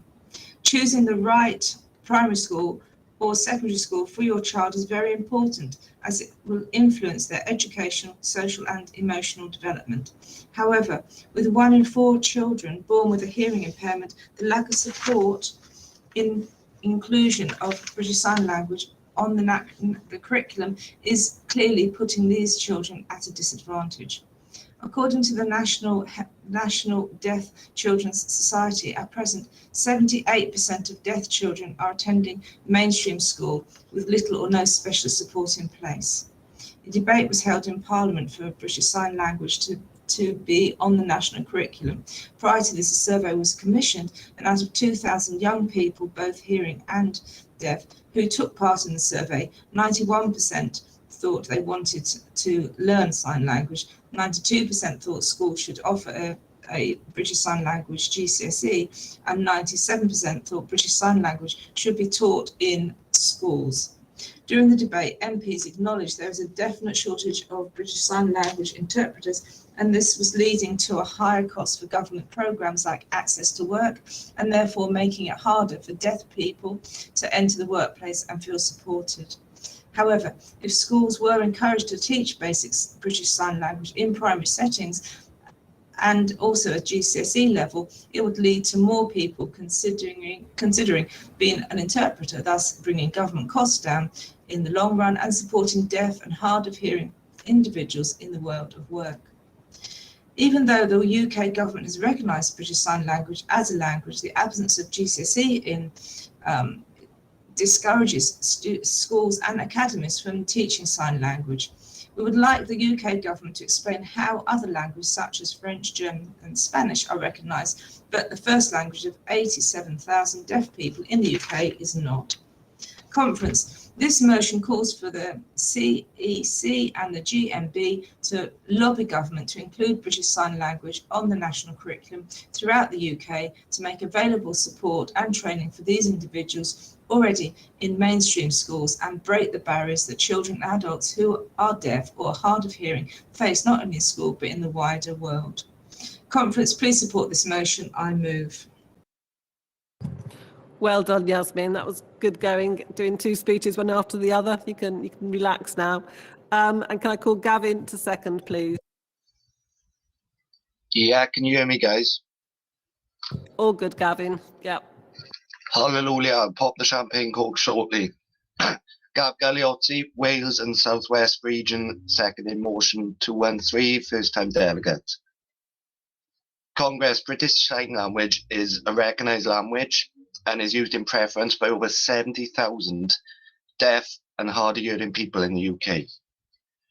BSL should be introduced to all UK school children through the curriculum and to be taught basic sign language during the early years and foundation phases, and to include the provision of BSL as an option of choice for GCSE. We must not forget those deaf and hard of hearing children already in mainstream schools, many without the necessary support. If provisions for BSL were to be put in place in schools, these children would not be disadvantaged and could interact and learn with their peers. I'd just like to highlight the talent of a lady, Maisie Sly, a 6-year-old deaf actress from the film The Silent Child, which centres around a young girl living in silence until she's taught BSL by a social worker. It inspired her classmates and indeed her teachers to learn BSL. Congress, this motion will provide a foundation for raising awareness and a respect for our deaf and hard of hearing communities. I'm proud to second it. Thank you, Congress. Much love. I second.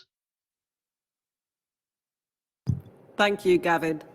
Congress, the CC are supporting motions 212 and 213, but before we move to a vote, can I call on Lorraine Winson to respond on behalf of the CC to motion 210?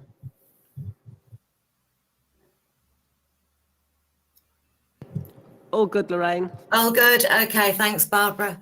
Good morning, President. Good morning, Congress.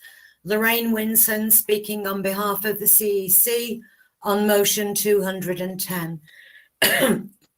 The CEC is supporting motion 210 with a qualification and notes the unacceptable delays in awarding educational health and care plans, known as EHCPs, and the attempts made too often to deny EHCPs on unofficial rationing of funding grounds.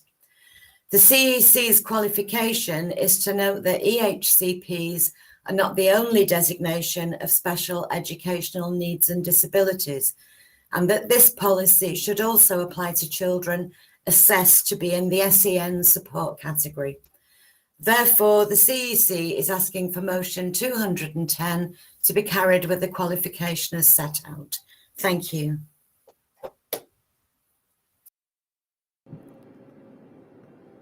Thank you, Lorraine. So we're just waiting to know whether Southern Region accept the qualification for motion 210.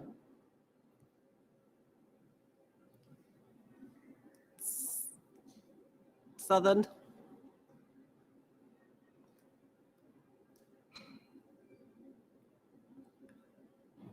Can somebody let us know or let the policy team know whether you accept the qualification?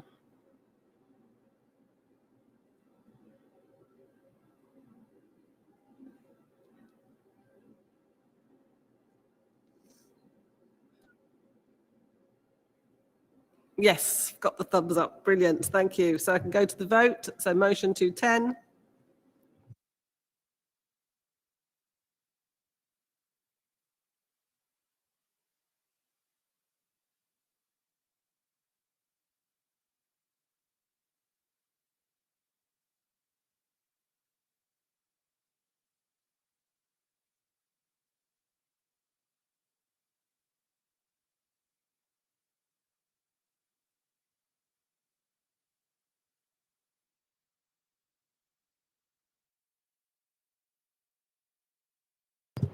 That's carried.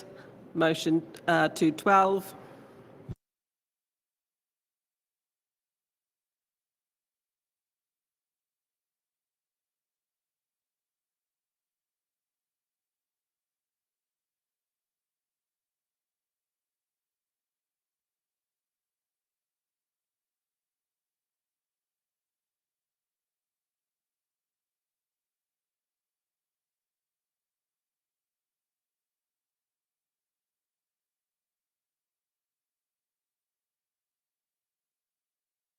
That's carried. And finally, motion 213.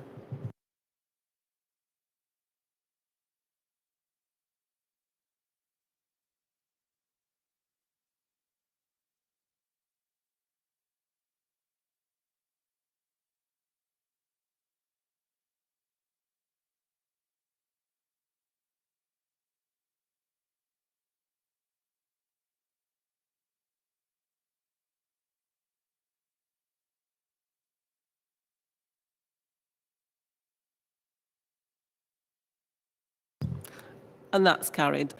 Congress, that does conclude the business of motions this morning, but before we go to lunch, we're going to show a short video of a 12-month review, and then I'll ask you to come back at 1:30. Okay, thank you. Unwelcome but expected, the coronavirus has hit the UK. The World Health Organization has officially called it COVID-19. It's been a challenging year for all of us, but at GMB we've continued fighting for our members. We need leadership from the government, and we need them to say that everybody working in the NHS will be paid full sick pay from day one. GMB will not allow our care workers to be forgotten. The pandemic has also highlighted an uncomfortable truth. Millions of workers across the UK simply weren't getting the recognition they deserve. When this is over, they hope cleaners, care workers and bin collectors get the rewards and respect they're now starting to see. The PPE does not protect us or our uniform. Your union, the GMB, will not stop until employers get this right and that you tell us you have been tested, paid and properly protected. If you can't keep your workers safe, whatever the profit motive is, if you can't keep them safe, then you should shut down until you can.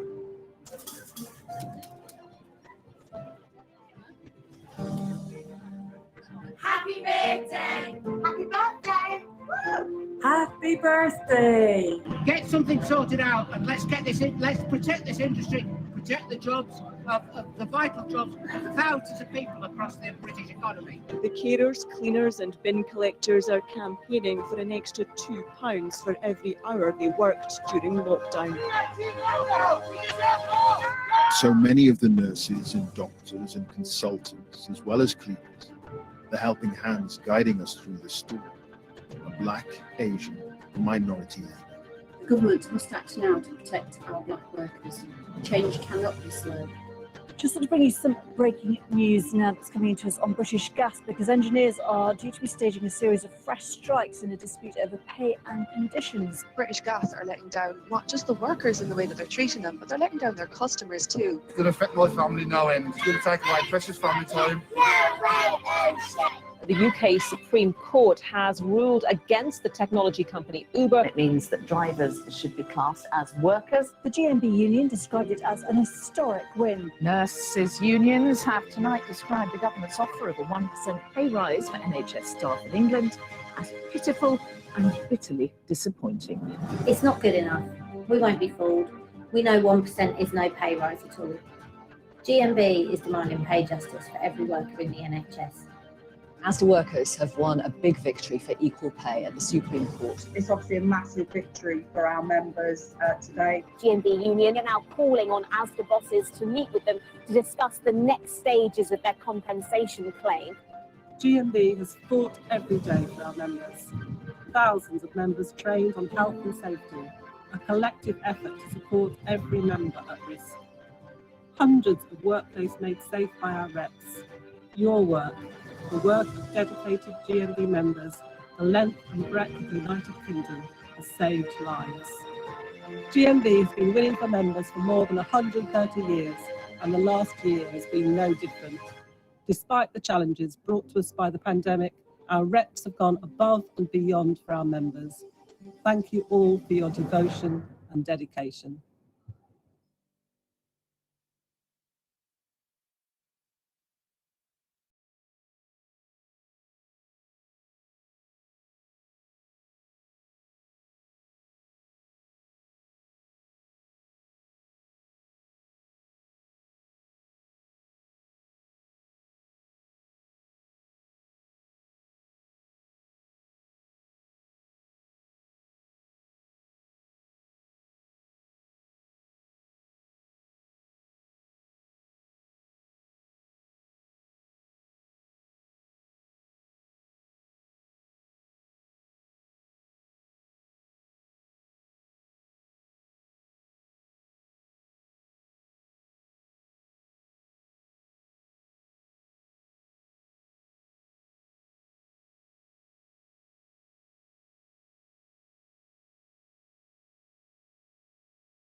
Could I please call Congress to order? Delegates, welcome to the last session of Congress. We're making it, we're getting there. We're on to item 3 this afternoon, employment policy, health, safety and environment. Again, if anybody wishes to speak against these motions, please send a message through the chat box. But I start by calling Kevin Flanagan to move motion 72. All good, Kevin? Conference, Kevin Flanagan, Northwestern Irish Region, moving motion 72. I wish to draw to your attention the most important thing that probably is affecting many of the Brexit situation that we've faced since we've left the euro. One of the positions is that we've lost, as you know, the European regulation, which Boris said originally he would protect and would retain. However, the first opportunity, it was leaked by the Times, the ministers decided not to include employment rights in the transitional legislation that has already been through Parliament. In other words, it's an opportunity for them to not only not include it, but potentially to roll back the standards that we're used to, that the European Commission and our partners in the unions across Europe have fought so much to ensure that we're there. Things like the Working Time Directive, things like care for families. But not only that, colleagues, we have to bear in mind that at this particular time, the European partners are already looking for the right to be forgotten and also not to be pestered outside of working hours. There are many new forms of legislation for platform workers that they think of introducing later this year. However, unless we map ourselves against that legislation, unless we retain a link to it, then we will be behind employment rights, not in other parts of the world, but in Europe. This is not good enough. And the promise he made was to keep us in there, and we're not hearing any messages whatsoever that the rights of workers will be retained. Colleagues, I congratulate you on your marriage, Boris, in the Catholic Church, and I hope, you know, it's not a marriage of convenience. But one of the things that Catholic social thinking puts at the heart of it is actually good work and the rights at work. So I hope we'll see a subscription to that and that you will sign up to that as well. Food rights are important as well, colleagues. We've seen a rolling back also of the potential protections that exist in legislation at present in terms of the safety of our food. We already know that in trade talks, they are in discussions about the possible inclusion of things like chlorinated chicken and hormones in animals that promote growth that could be allowed, which are not allowed under European regulation at present. So these are serious matters in terms of where we will be as we start to develop the new agenda after leaving Europe. Colleagues, I ask you to support this motion and to campaign for fair workers' rights and for animal rights and for farmers and the food industry in this country. Congress, I want you to support this motion overwhelmingly, most important, to remind government of its obligations, what it promised leading up to Brexit. Thank you, conference. Thank you, Kevin. Great speech to start off the last session this afternoon. Northwestern Irish Region have agreed to formally second the motion. So can I ask Ian to move motion 73, please? Yes. President, Congress, Ian Tasker, GMB Scotland and Glasgow General Apex branch moving motion 73, devolved health and safety in Scotland. COVID has not only been a public health crisis, it has undoubtedly been one of the biggest occupational health and safety crises in recent times, perhaps the biggest ever apart from the never-ending scandal of asbestos. The UK government has failed to recognise it as such, providing a paltry £14 million to the HSE to fight the pandemic in the workplace. Our HSE is no longer autonomous. It has been subjected to excessive UK government interference over many years and massive ideologically driven budgetary cuts. The chair of the HSE is now a political appointee, a former DWP minister, in the very department that was responsible for the cuts inflicted on the health and safety executive. That is why GMB in Scotland believes now is the time for our union and our sister trade unions and other occupational and others such as Occupational Health and Safety Charity Scottish Hazards to demand the devolution of health and safety, and let us build a Scottish Occupational Safety and Health Authority that meets the needs of our modern day workplaces and protects our modern day workforce. So how would a modern health and safety regulator work differently? We would establish a Work Environment Act that would provide properly funded and staffed tripartite Scottish Occupational Health and Safety Agency, SOCIA. SOCIA should operate within a new well-resourced labour inspectorate and be an essential component of fair work. It would work with a new NHS Occupational Health Service, an existing policy of the SDUC, and a demand from Scottish Hazards. SOCIA would ensure effective, robust regulation and enforcement as the Scottish mechanism for enforcing the relevant laws, not the current light touch enforcement and deregulatory systems imposed on us by the Conservative government. SOCIA would apply the precautionary principle in all policy developments, i.e. if the risk of an activity is not fully known or understood, then it should not take place. SOCIA would be fully accountable to the Scottish Parliament and not politically ideological governments. Congress, every nation and region should have more control over health and safety at work, particularly in enforcement within their regions and nations. The current system and UK government direct control is not working. Let's start to rebuild our health and safety system. Please support this motion. I move. Thank you, Ian. And GMB Scotland have agreed to formally second this motion. So can I ask Christina to move motion 74 for Birmingham, please? Good afternoon, Congress. President Christina Dearlove, Birmingham West Midlands region again, moving motion 74, sickness and waiting days.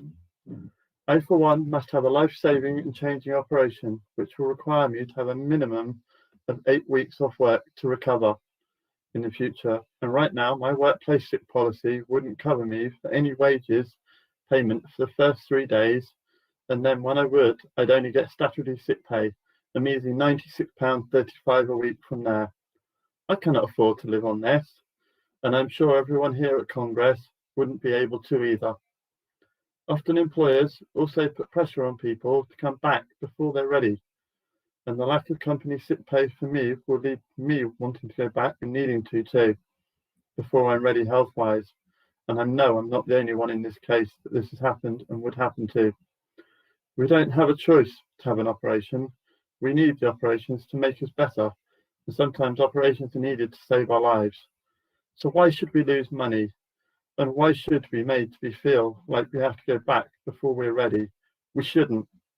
We should be paid from day one and paid in full until we're fit to go back to work. Comrades, I urge you to support this motion. Let us make sure no one is left out of pocket and made to go back to work after operations before they're ready. I move. Thank you, Christina. And the region are formally seconding this motion. So the CEC are supporting all of these motions, so I can now put them straight to the vote. Motion 72.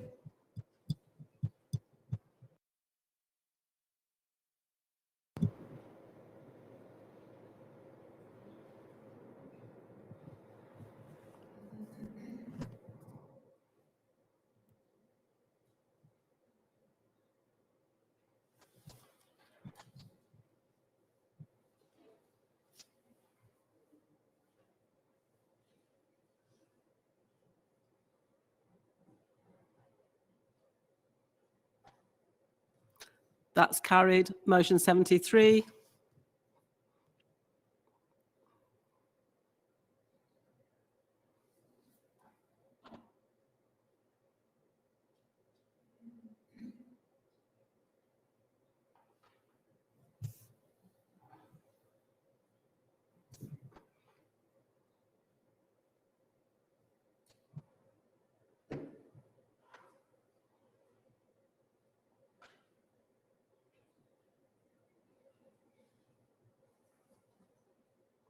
That's also carried. And motion 74.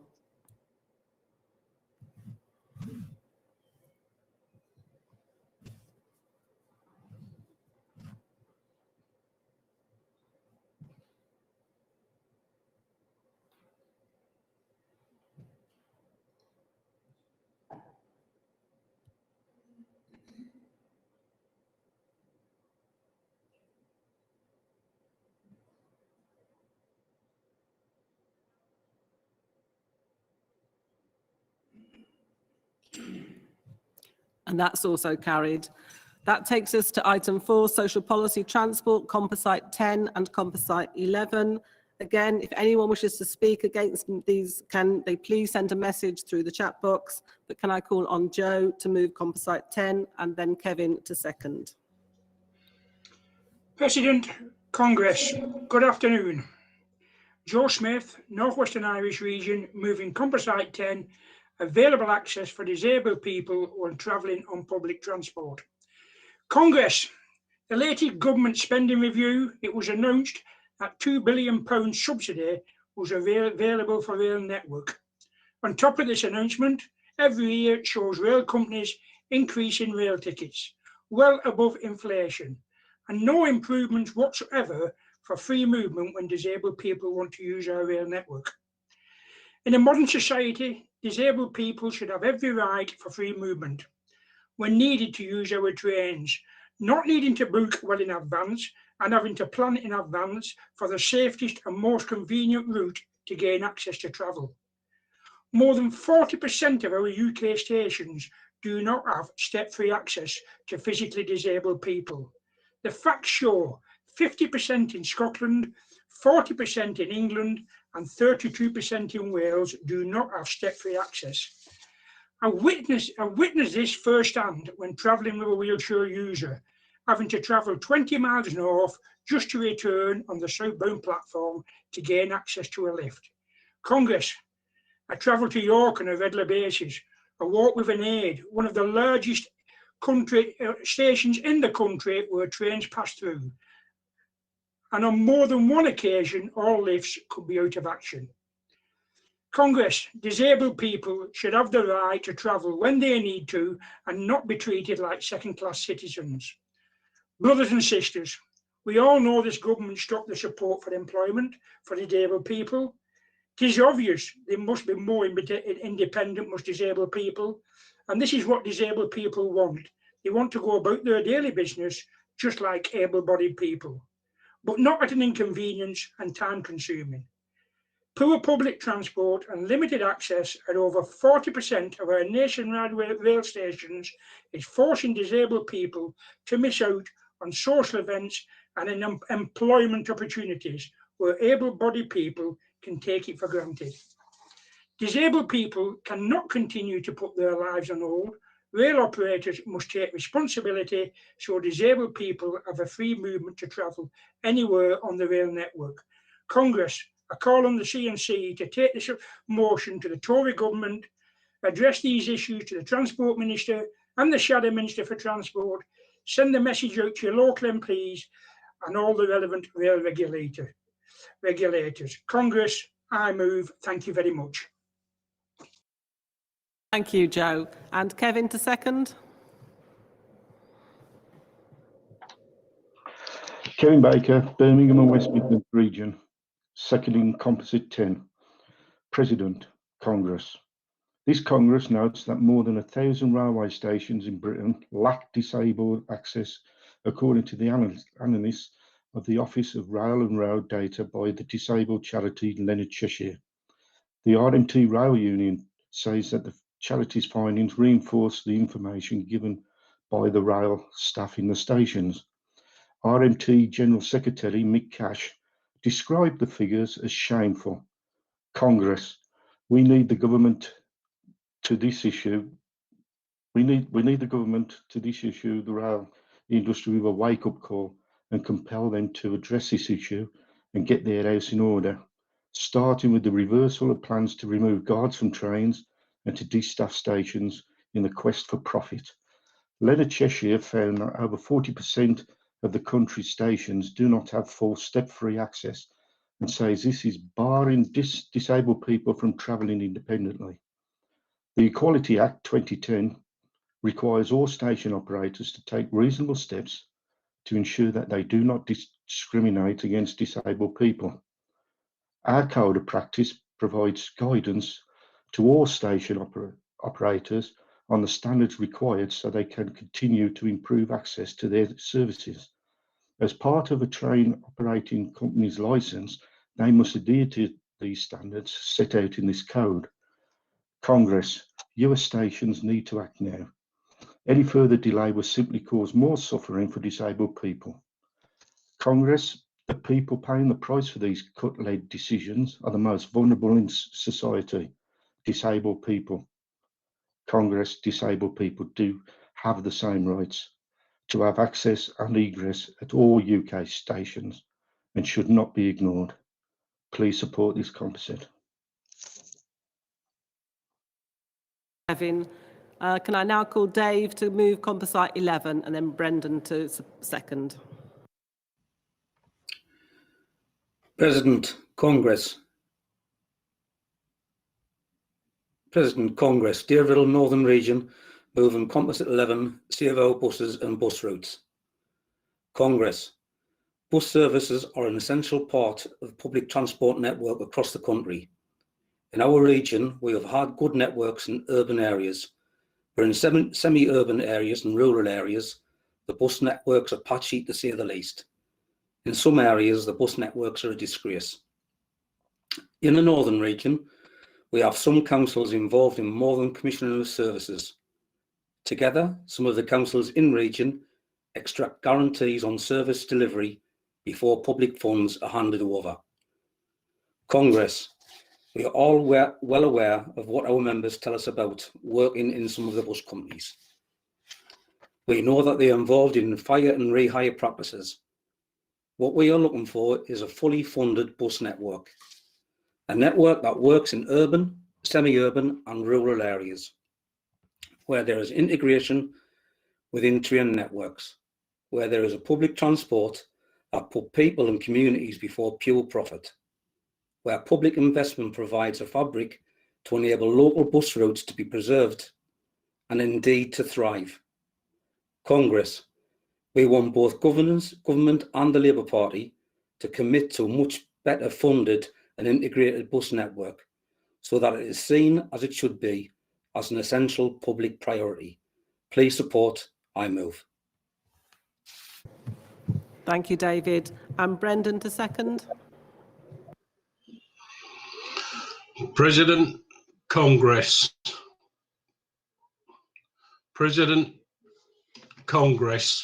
Brendan Duffield, London Region, seconding composite 11 Save Our buses and bus routes.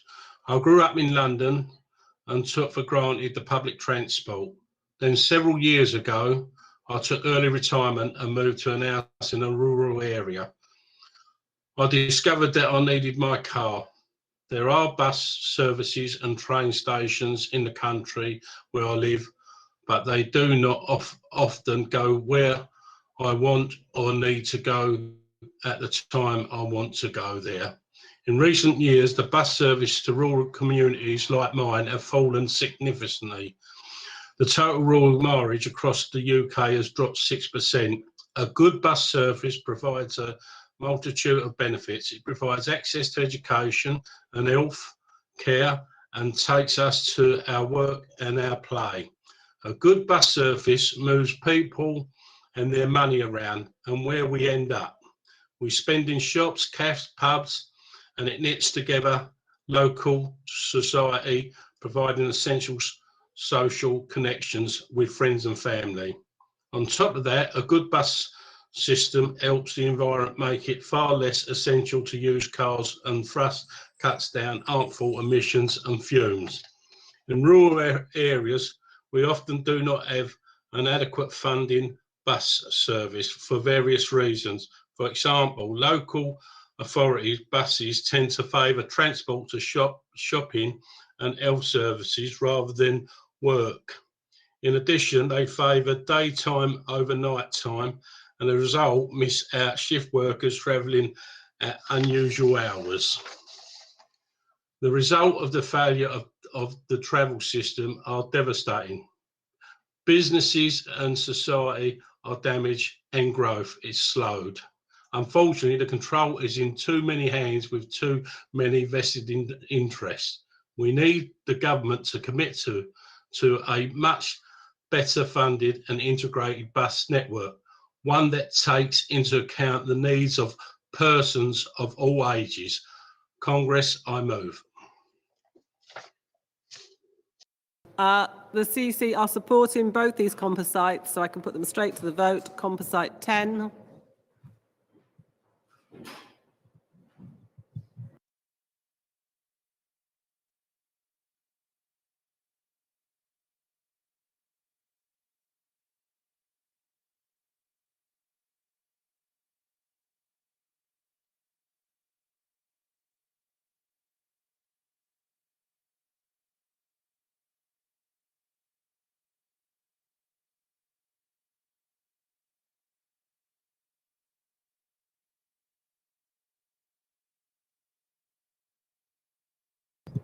That's carried. And composite 11.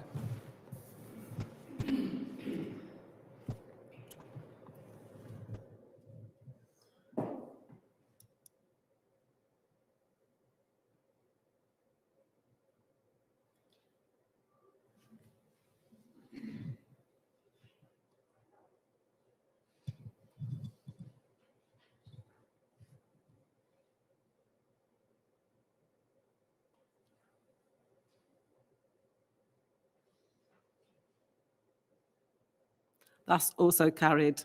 Thank you. That takes us on to item 5, social policy, transport. Again, if anyone wishes to speak against these motions, please send a message through the chat. You will see motion 244 on your programmes. However, Southern Region have withdrawn this motion, so it will not be debated.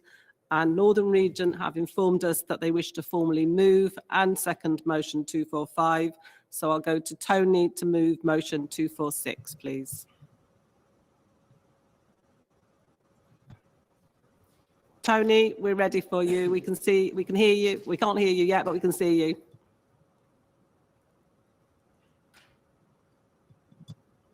President, Congress, Tony Charlton, London Region, moving motion 246. Are street closures under the government-friendly street scheme really friendly for users? Congress, low traffic neighbourhoods have been rolled out throughout London boroughs without consultation. No consideration was given to the impact on the emergency services and to how quickly they could respond. Low traffic neighbourhoods only take into account the few who are better off and show total disregard for everybody else.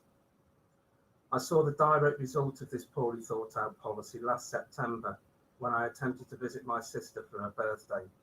This is a 6-mile journey that normally takes 20 minutes. However, the South Circular Road was closed in both directions. I know this area well, so tried to take an alternative route, only to find out that all side roads had been made into low traffic neighbourhoods. No attempt was made to ease the congestion, so the result was gridlock. After 3 hours, I gave up and went home, a total journey time of 4 hours.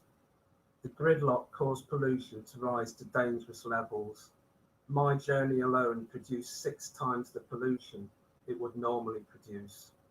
Emergency services could not move. The authorities that implemented the LTNs did nothing, even though their actions were contributing to chaos. The cost to the people who depend on the roads was not considered. Many of our members are delivery drivers, taxi drivers, carers, and emergency service workers. Most carers depend on their cars to get to the people they look after. Those most at need were left to suffer for the sake of opening a few roads. The impact on the disabled would have been severe, but nothing was done to help sort out this mess. Often these LTNs are set up with cameras because they know that they cause serious disruption to road users, and it's a good opportunity to raise funds. All of this has been done at a time that is unprecedented. Coronavirus has caused immense stress on everyone, and the implementation of LTNs has shown a don't care attitude that is disgraceful at this time. One of our comrades, Gary Bollister, was sacked for taking part in a local protest against the impact of LTNs on the emergency services. For cities to work, they must work for everyone and not just the few. Congress, please support this motion. I move. Thank you, Tony. And Paul to second, please.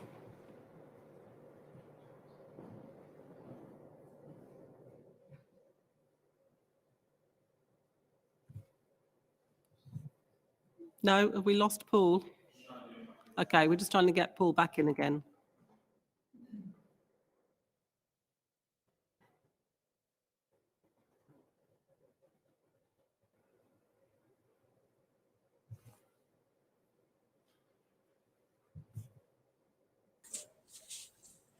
Seconding motion our street closures.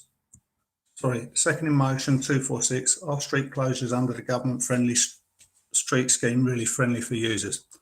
Afternoon, President. Afternoon, Congress. I'm Paul Block from the Energy Central Branch, London region.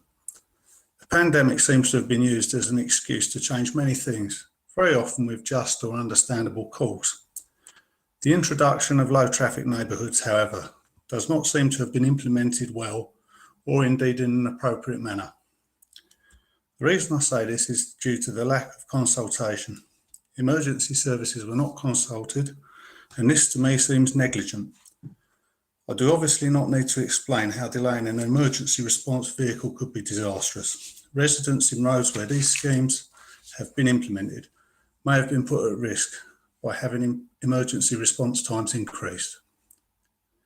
The very fact councils have neglected to consult with residents in some cases as well, and other relevant parties such as emergency services must be wrong. After all, this is using residents' money, which is gathered through taxation, in ways that could arguably have been better spent to assist those in the most need during the pandemic. For councils to be using this virus to push these measures through are unlawful, and this has been confirmed in a recent judgment. Some roads now prohibit vehicular access or restrict it to small vehicles. I work for an electricity supply company and have had to cancel jobs because I cannot get to them, as workers have to pay driving and parking penalties now, so we don't take the risk. How terrible it must be if you're a disabled person. How can you leave home and return okay to your home? Surely common sense would indicate the requirement for some vehicles to be identified by a sticker is exempt for these schemes or using a vehicle registration plate. Congress, I ask you for your support with this motion so the GMB can lobby government to stop this being done in future without meaningful consultation. I'd also like to express my sincere solidarity with Gary Bollister, and I ask Islington Council, if they're listening, to reinstate him and reinstate him now. Thank you for listening. Thank you, Paul. I believe that Michael Needham wants to come in to speak in opposition to 245. Michael? Thank you, President, Congress. Michael Needham, GMB Scotland, speaking against motion 245, speaking without the support of my region, mainly down to not really having the opportunity to talk about it since Congress started. More my issue there. But Congress, we need to recognise that the climate emergency is real. Things need to change. These changes won't always be easy, and we will not always have the solutions for everyone. The clock is ticking, and there won't always be time to consult in normal ways. In reality, the next 10 years are make or break. If we don't halve annual greenhouse gas emissions by 2030, we'll overshoot safe limits of warming. In cities that already have congestion charges, such as London, there's a flat £1.55 bus journey charge. Even multiple buses, as long as you don't exceed an hour by the time you've got your second bus. That's one of the cheapest journey charges in the UK, and it's in London. Durham's about £2 a day for bus travel, and there's park and ride facilities. While I understand congestion charges cause difficulty for some people, our Congress needs to take environmental issues more seriously. Just because the UK has an unambitious deadline of 2050, we don't need to mirror that as a union. Congress, I oppose.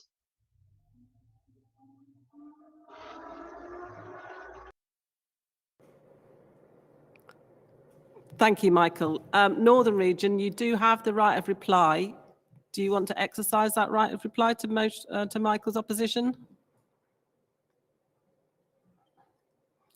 Just waiting for Northern Region to give us their response.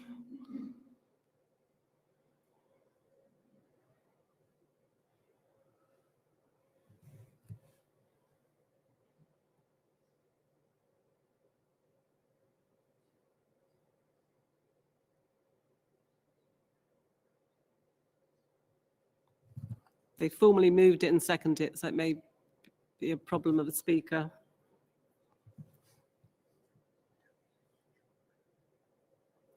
Yeah, Northern Region, if we don't get a response, we will have to take it to the vote. No, I'm going to assume that you don't want the right of... They don't. Okay, thank you for letting us know. In that case, the CC are supporting both of these motions. Therefore, I'll put them to the vote. Motion 245.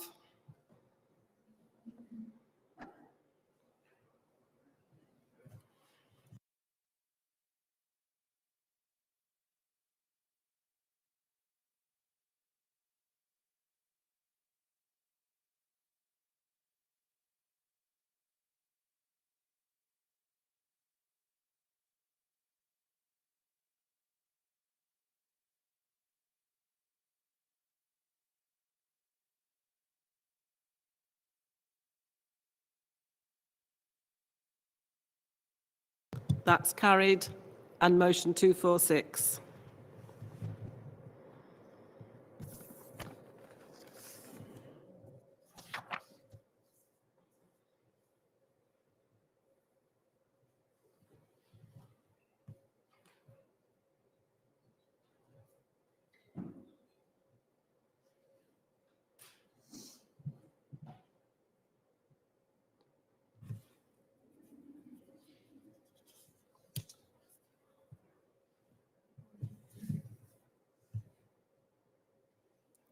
That's also carried.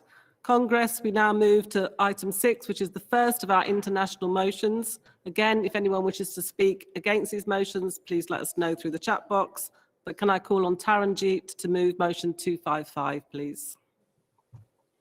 Thank you. Taranjeet Chana, London Region, moving motion 255, solidarity against the Citizenship Amendment Act. On the 14th of December, Congress 2019, a group of women stayed a sit-in in Delhi. This iconic occupation by women became to be known as the Shaheen Bagh resistance against the Modi government's discriminatory and fascist Citizen Amendment Act, which is widely recognised as being the first step on the road to ethnic cleansing and genocide. I'm just going to quote Amrit Wilson speaking on the Million Woman Rise March at Trafalgar Square on the 8th of March 2020. And she said, "This is a global agenda linking India's Prime Minister Modi with Trump, Netanyahu, Boris Johnson, linking the suffering of Kashmir, Myanmar, Palestine and India to the US and the UK.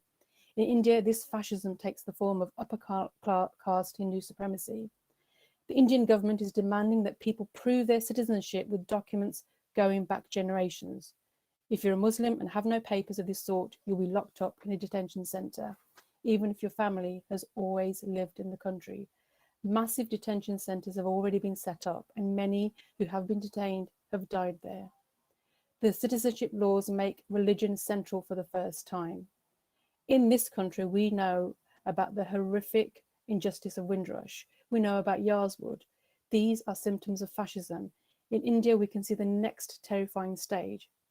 As in Hitler's Germany, denial of citizenship to millions of people is likely to be followed by a genocide. But Congress, in those dark days, the wonderful, inspiring flowers of resistance bloomed. Muslim women coming out in their thousands in peaceful sit-in protests blocked the major road, Shaheen Bagh, using non-violent resistance against these genocide laws.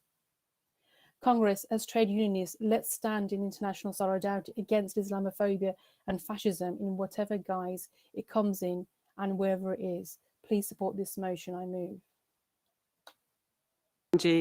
And Bismillah to second, please. Sorry. Yeah, Bismillah, you're on. Congress, Madam President, good afternoon. Bismillah Mohammed, London Region, first-time delegate, third-time speaker. As my sister Taranjeet so eloquently just put it, the CAA, which stands for the Citizen Amendment Act, by definition isn't an amendment, rather a direct act of religious discrimination. as it only excludes Muslims, but also it incites acts of hate crime across the globe, like the truck driver in Ontario in Canada, who premeditatedly drove into a family on Sunday evening, killing 5 Muslims. The only survivor was a 9-year-old boy who woke up this morning to find out the rest of his family had been killed just for being Muslim. Congress, I call upon the GMB to use its power to lobby Parliament to push the Indian government to repeal the CAA. It's criminal. It should be called the Criminal Amendment Act. Therefore, I second this motion. Thank you, Bismillah. And you've obviously got the Congress bug coming up and doing 3 speeches in your first Congress. Well done. Can I call Brian to move motion 256, please?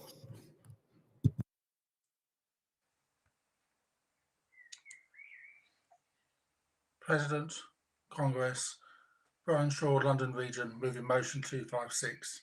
Amnesty International has been running for 50 years, campaigning around human rights around the world, highlighting cases of human rights abuses, but as well as campaigning around asylum and refugee rights, women's rights, LGBTI equality, against female genital mutilations and forced marriages, and defends the rights for free, independent trade unions.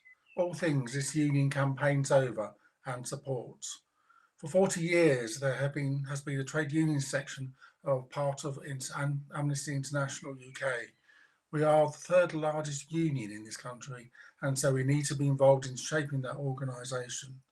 £500 annual affiliation allows us to be involved in the trade union board and part of the democratic trade union structures of Amnesty.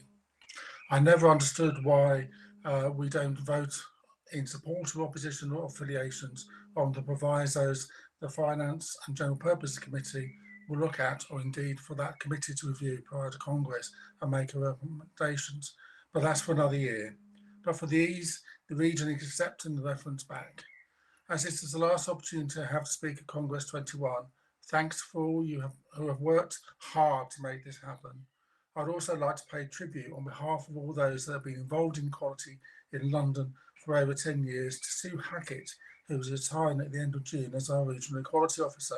You have empowered, inspired, motivated, delivered, and worked tirelessly in support of the equality team in London. You have rocked our worlds. Let's make this your last equality conference another great success. I move. Thank you, Brian, for those words. London Region have agreed to formally second this motion, so can I ask OB to move motion 257, please? Okay, good afternoon. My name is Obi Amadi from London Region, moving motion 257 on Palestine. Colleagues, we're pleased this motion is on the table and we urge everyone to give it their full support. If anyone doubted the need for a motion on this issue or for GMB to take a position, then the events of the last few weeks should have dispelled any of those doubts. I'm sure all of us will rightly mourn the loss of all lives, but in this latest bout of fighting, but let us be under no illusions about who the aggressor is and where the fault in this conflict lies. This recent eruption of violence stemmed from the latest attempt of the Israeli state to ethnically cleanse Palestinian families from their homes in Sheikh Jarrah and the storming of the Al-Aqsa Mosque in Jerusalem. The resistance of the Palestinians is in no way comparable to the massive military might of Israel. But Palestinians have every right to resist this wave of ethnic cleansing, and we will stand shoulder to shoulder in their struggle. It is Israel that has occupied Palestinian lands for the last 54 years. It is Israel that has moved nearly 700,000 illegal settlers into the West Bank. It is Israel that has been actively ethnically cleansing Palestinians from their homes and lands. And it is Israel that has inhumanely blockaded Gaza for the last 14 years. For too long, the world has stood idly by doing nothing except watch as the Palestinians have suffered under the massive expansion of illegal Israeli settlements and the denial of the most basic rights that we expect to enjoy, those of life, freedom, justice and equality. We have even seen the Palestinians denied protection from this global pandemic, with Israel refusing to vaccinate those whose land they occupy. We welcome the comments of GMB on the importance that it attached to the B'Tselem and human rights reports that specifically identify Israel as a state practicing apartheid. We welcome too that the CSC believe there's a proper role for boycott, divestment and sanctions in the situation that faces Palestinians. Given the most recent events that took place after this motion was submitted, we hope that GMB would agree that if the evictions in Sheikh Jarrah do go ahead, then sanctions should most definitely be called for. It is in fact shocking that sanctions do not already apply for the settlements that universally are recognised as illegal under international law. And if you have any doubt that the BDS campaign is becoming more effective, you don't need to look any further than the attempts of this vile Tory government are making to outlaw it. Colleagues, I'm immensely proud of the trade union movement's history of standing on the side of those who are opposed and downtrodden, and I'm really proud that GMB and other trade unions are part of the Palestine Solidarity Campaign and the work we have done in building solidarity for Palestinians in this trade union movement. I urge you to support this motion and end the violence, end the siege of Gaza, end the ethnic cleansing, end apartheid, and bring life, freedom and justice and equality to the Palestinians. Please support this motion. I move. Thank you. Thank you, Obi. And can I call Kim Hendry to second? But can I also, Kim, you're also moving the next one as well, 258. So I've been advised, can you please stay on screen? And then we won't have to keep calling you in. So yes, thank you. I can do that. Thanks, Barbara. Congress President, Kim Hendry, London Region, pleased to be seconding motion 257 on Palestine. Congress, never has it been more important to show our solidarity with the Palestinians and to demand an end to the increasingly violent and oppressive actions of the Israeli state. The increasingly right-wing Israeli government continues to oppress the Palestinian people through a whole range of factors, including the demolition and destruction of homes, the ongoing occupation and expanding of illegal settlements on the West Bank and East Jerusalem, the siege of Gaza, all undermine any prospect of a just and lasting peace. As Obi said, the recent escalation has been caused by the Israeli state attempts to evict Palestinian families from their homes in Sheikh Jarrah to make way for Israeli settlers.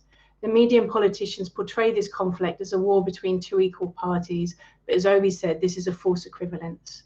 One is the occupier, one is the occupied. Our movement has a proud history of international solidarity and anti-racism. Congress. We have stood shoulder to shoulder with our sisters and brothers in Colombia, in South Africa, and those fighting oppression wherever it occurs in Yemen, Myanmar, Belarus, Ukraine. So let us be consistent and to apply these principles and positions consistently. No state should be exempt. There is now widespread international recognition that Israel is practicing a system of apartheid, the systemic domination of one racial or ethnic group over another. As Obi said, both Israeli human rights group B'Tselem as well as Human Rights Watch have said exactly the same thing in recent months and the last year. And the TUC motion last year, which GMB supported and was unanimously adopted, also identified Israel as practicing a system of apartheid. Let's not forget the last time such a system of racial discrimination existed in South Africa, the international union movement adopted a strategy of boycott, disinvestment and sanctions to address that. And this motion argues for the same. Congress, the Palestinians have been abysmally treated over many decades. Please support this motion. Thank you.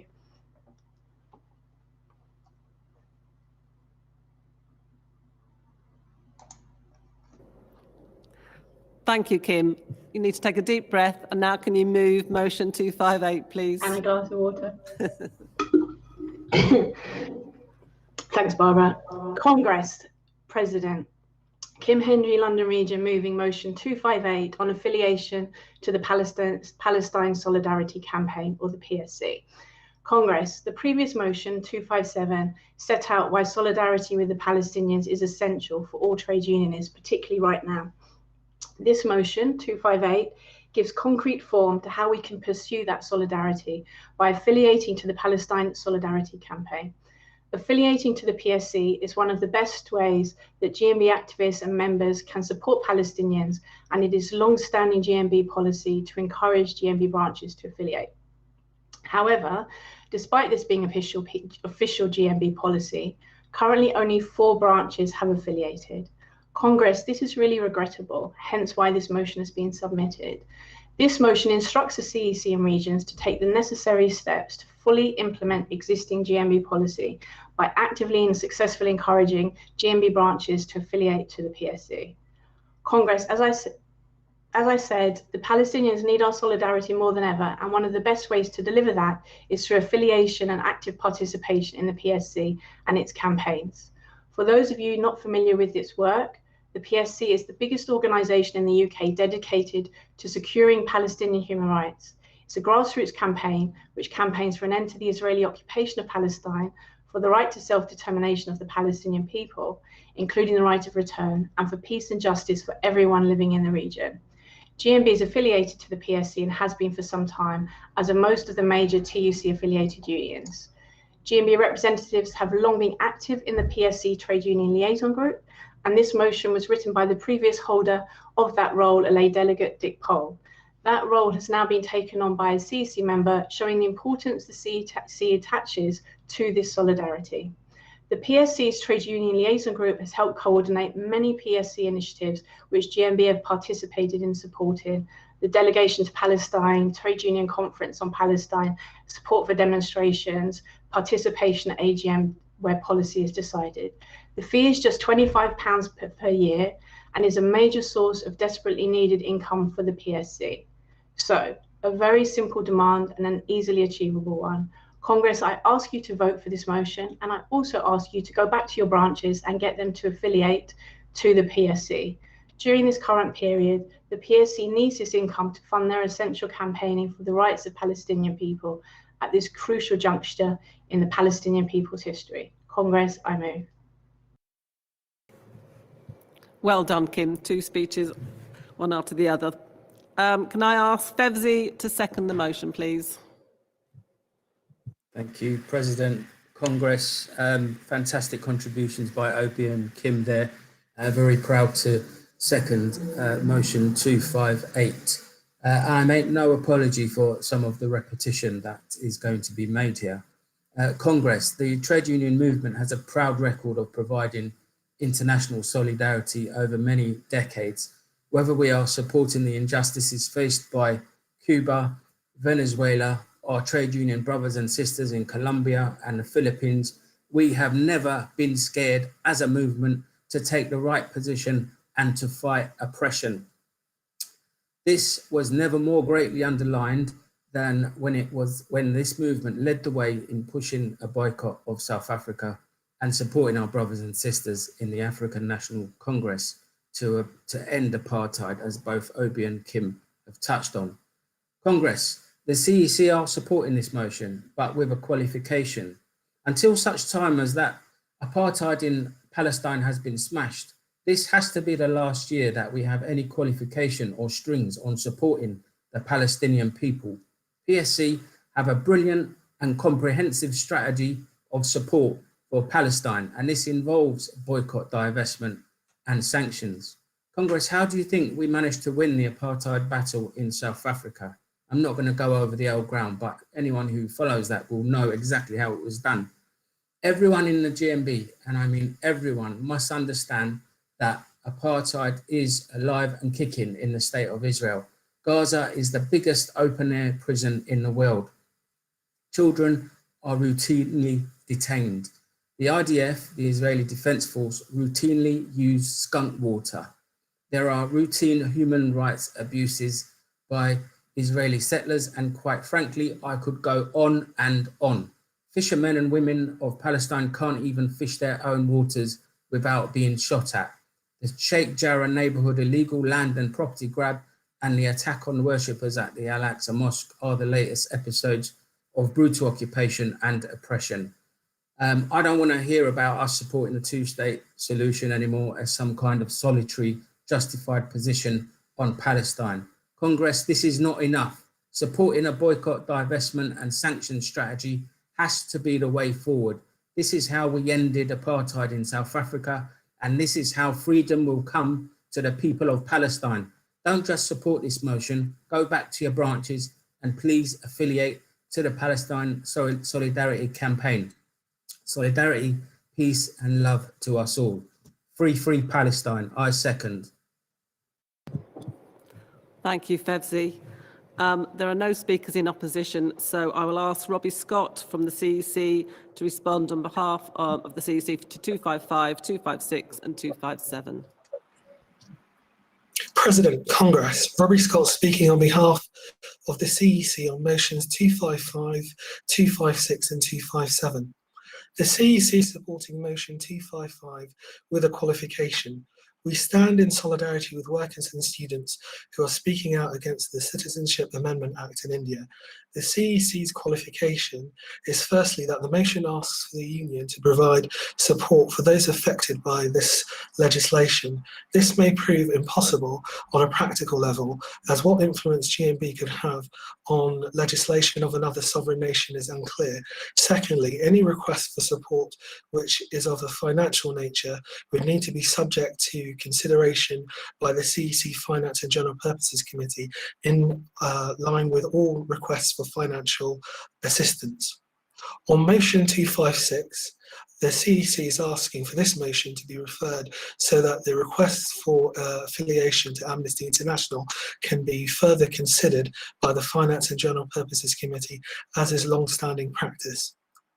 The CEC are also aware that members in our sister union, Unite, have been in dispute with Amnesty, as first reported by Unite in August 2019. We must be mindful of the working conditions and treatment of workers and their engagement with unions when we consider affiliation. On motion 257, the CEC is asking Congress to support this motion with qualifications. The CEC is horrified by recent weeks of escalating violence in the occupied Palestinian territories and in Israel. Organisations from the TEC to United Nations have been clear that this escalation of violence has root causes. This includes the illegal attempts by Israeli authorities to forcibly displace Palestinian families from neighbourhoods in East Jerusalem like Sheikh Jarrah. The CEC endorses the findings of several human rights organisations that such actions and policies of the Israeli authorities, when taken together with others, amount to crimes against humanity. This includes that of apartheid as defined by international law. The CEC's first qualification is that we ask for the call to support the Labour and Palestine group to be referred to the Finance and General Purposes Committee in line with long-standing praxis to assess whether this group is in line with GMB aims, values and policies. Secondly, the motion calls for GMB to extend full support for the boycott, divestment and sanctions campaign. This has not been GMB policy, and we believe that it would have serious unintended consequences. Without a qualification, this would move the union's policy away from boycotting companies that profit from illegal settlements and the occupation, and instead move it towards boycotting wider Israeli civil society. The companies we target would also be determined by an outside body without GMB representation. It could also have unintended consequences for policy elsewhere, given the BDS National Committee campaigns against the IHRA definition of anti-Semitism, which GMB has adopted and has been used in internal disciplinary cases. Congress, we are proud to express our solidarity with the Palestinian people. The qualification strengthens our policy in this important sensitive area while also retaining the current process of carefully weighing the evidence and determining an industrial response when a company profits from the occupation. That is consistent with the policies passed by Congress. Therefore, Congress, the CEC is asking for motion 255 to be carried with the qualifications set out, for the region to agree to refer motion 256 and for motion 257 to be carried with the qualifications set out. Thank you. Thank you, Robbie. And London Region, Brian already said in his speech that London Region accept the reference back on 256, and they've also notified us they accept the qualification on 255 and on 257. So I can put all those, well, won't put 256 to the vote, but 255, please.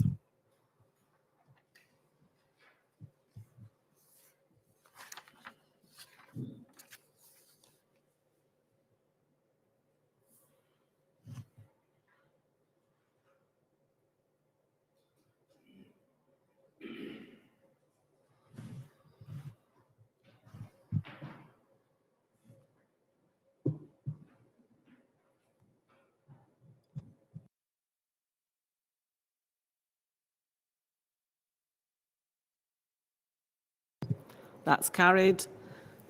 257.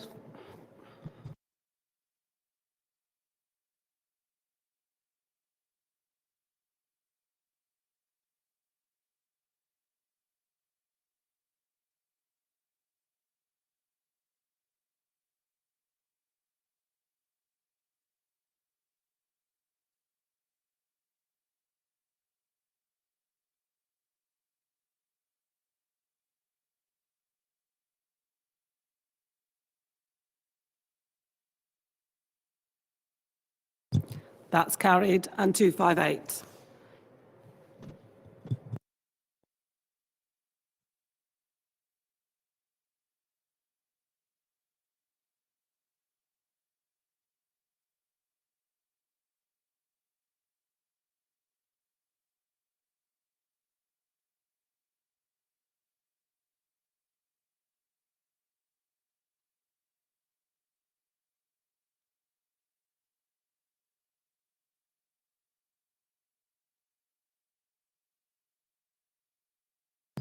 And that's also carried.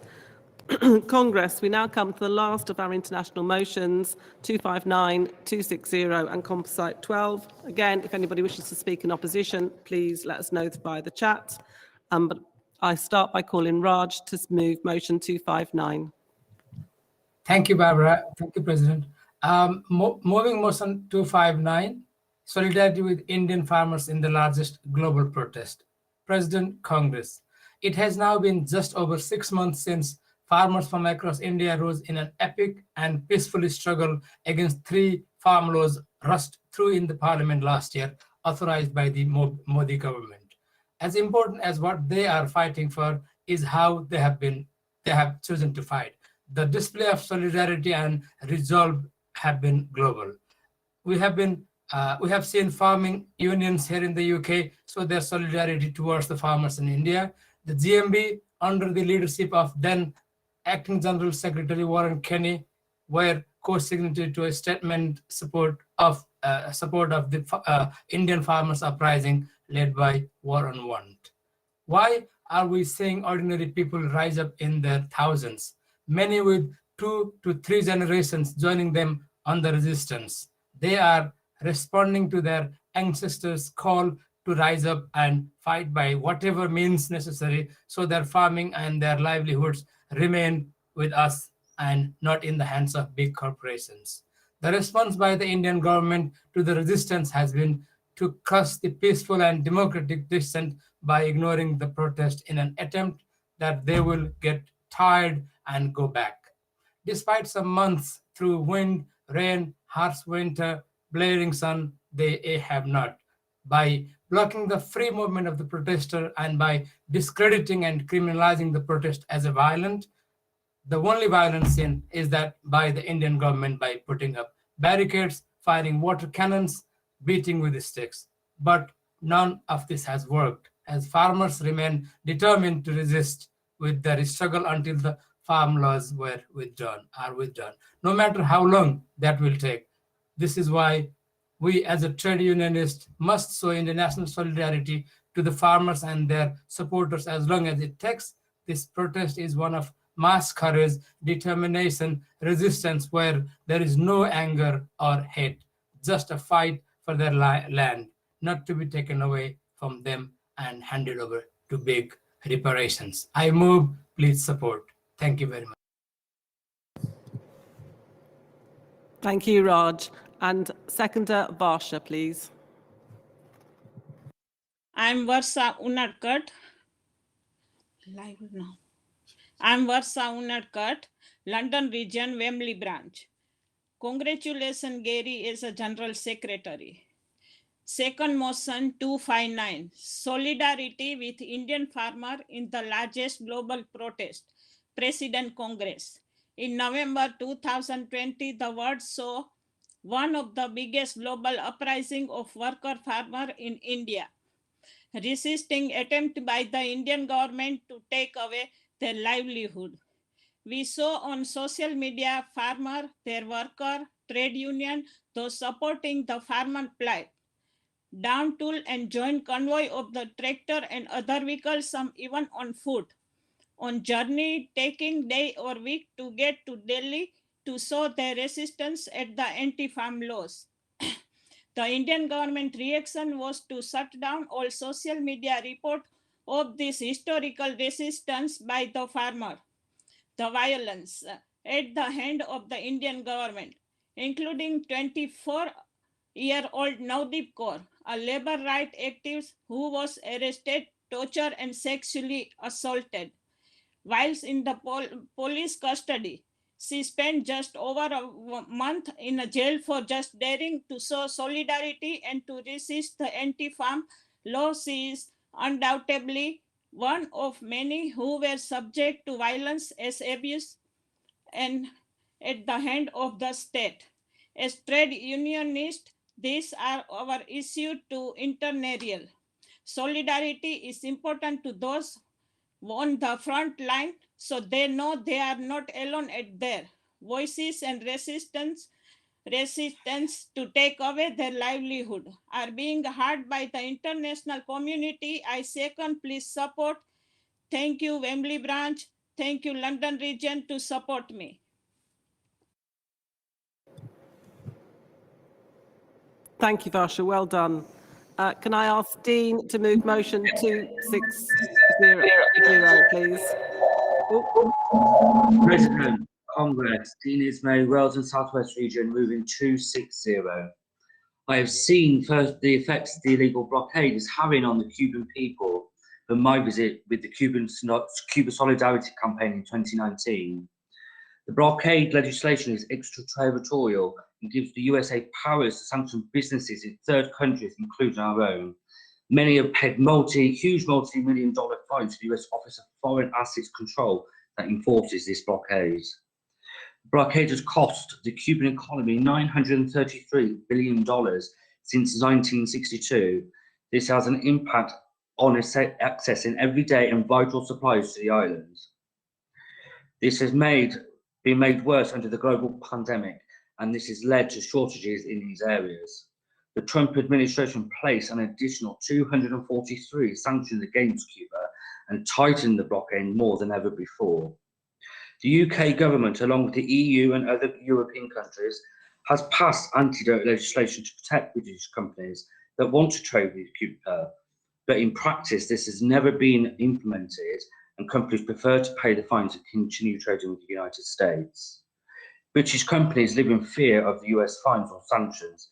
Examples include the Cooperative Bank, which closed the bank accounts of the Cuba Solidarity Campaign, and the Open University, which banned a Cuban student from applying to study there. Both companies cited the US blockade as their reasoning.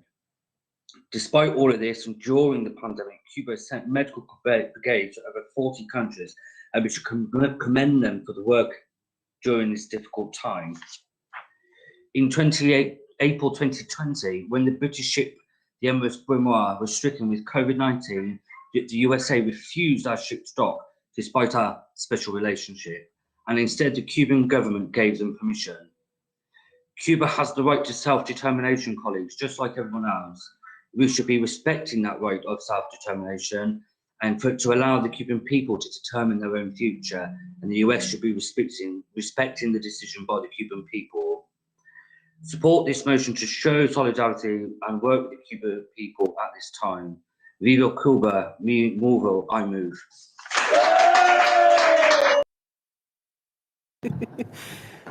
I love that, Dean. Thank you.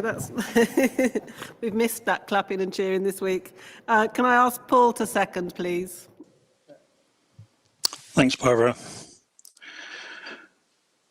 President, Congress, Paul Bowen, Wales and South West region, second in motion 260. Congress, Dean has spoken about the hard work the Cuban people and their government has done during the coronavirus pandemic, and this work is commendable. They have faced many challenges as a nation during this difficult time. Lack of access to PPE and vital supplies. This is very tragic. They are a country that believes no one should go without medical care and have sent their brigades to countries such as China and Italy, to name two examples during the pandemic out of the 40.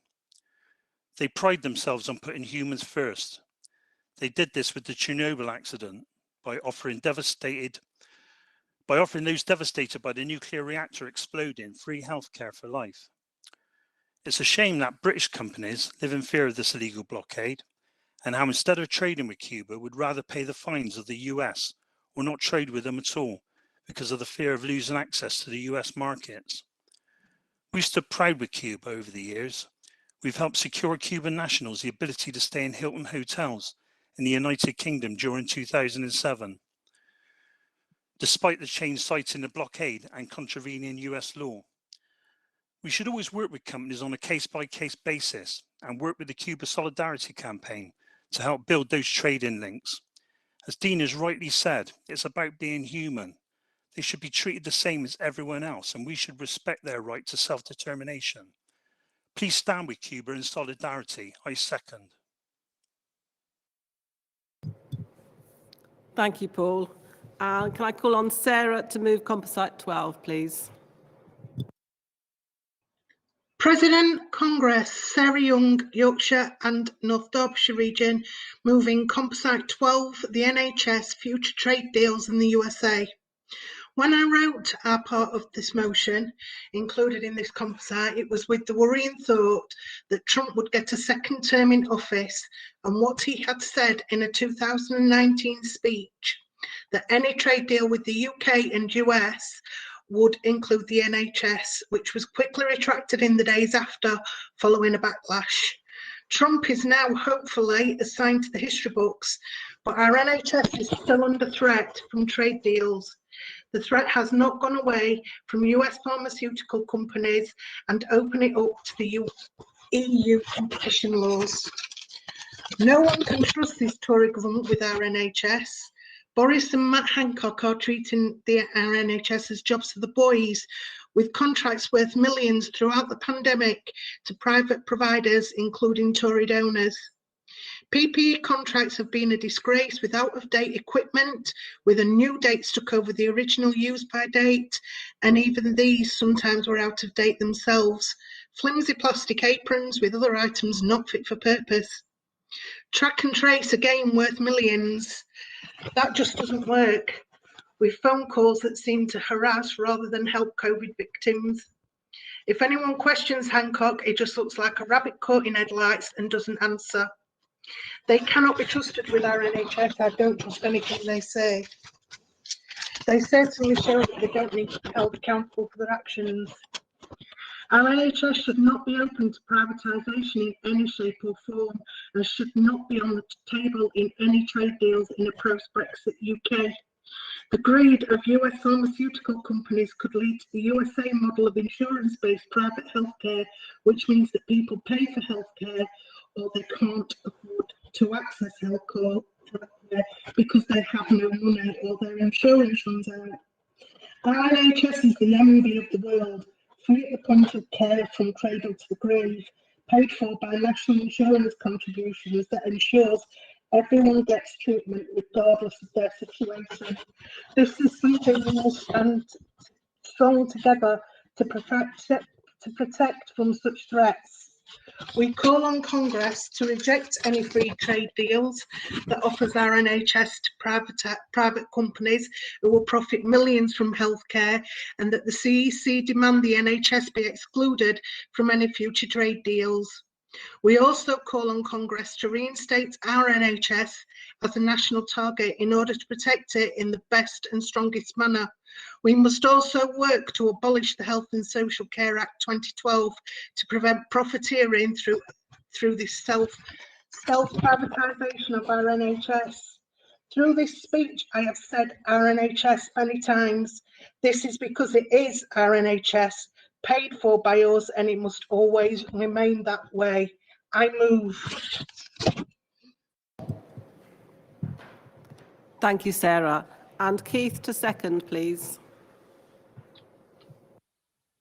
President, can you hear me? President? Yep, you're all good, Keith. You're all good. President Congress, Keith Ridley, Wales and South West region, first-time delegate, first-time speaker. I'd also like to congratulate Malcolm and Barbara on their re-election, and Gary on your election as General Secretary, and also like to invite Gary to visit Torbay as soon as available. Regarding the NHS future trade deals in the USA, Congress, our beloved NHS has been a beacon of light for many people since its inception in 1948, and held up by people around the world as the proudest achievement of the labour and trade union movements in the UK. Colleagues, in the last 12 months, we have seen our health service under the most severe pressure, overwhelmed by patients suffering from COVID-19 because of the Tory government's failure to act quickly enough or decisively enough. The staff have endured against the most severe threats ever faced by our NHS and stood strong in the battle against COVID-19. We owe all those people a debt of gratitude. However, colleagues, what did show up loud and clear in the NHS during the last 12 months was a massive lack of investment. After 10 years of Tory austerity and a lack of joined up services because of increased commercialisation within the NHS in England, I say in England because thankfully in Wales we have a Labour government that believes in Nye Bevan's founding principles of health service free at the point of need, irrespective of one's ability to pay. Congress, despite the Welsh Government's efforts and the love of the British people for our NHS, it is facing its biggest risk ever. The Tories' drive for free trade deals and legislation like the Internal Market Bill could undermine every government's efforts in the UK to maintain the NHS in its current form. Congress, Trump may have been displaced in the USA, but Johnson and his cronies, with their ideology of private profit, are still here. Let me be clear, if the Tories get their way, they will open our beloved NHS to privatisation, with companies who sign free trade deals being given access to contracts in the NHS, leading to a rush to the bottom. Contracts based on price and not quality, trade instead of transparency, and commercialisation instead of care. Congress, we cannot allow this to happen. We must stand firm to protect all our NHS staff as they have stood firm to protect us. Let us keep Nye Bevan's dream of a free at the point of need NHS available to all, irrespective of ability to pay. Support Composite L. Thank you. Thank you, Keith, and well done. First time speaker and having to wait till almost the last debate to come in so brilliantly. And Gary tells me accept your invitation to Torbay. Okay, I've not got anybody coming in to speak in opposition, so can I ask Dean Gilligan to respond on behalf of the CEC, please? Good afternoon.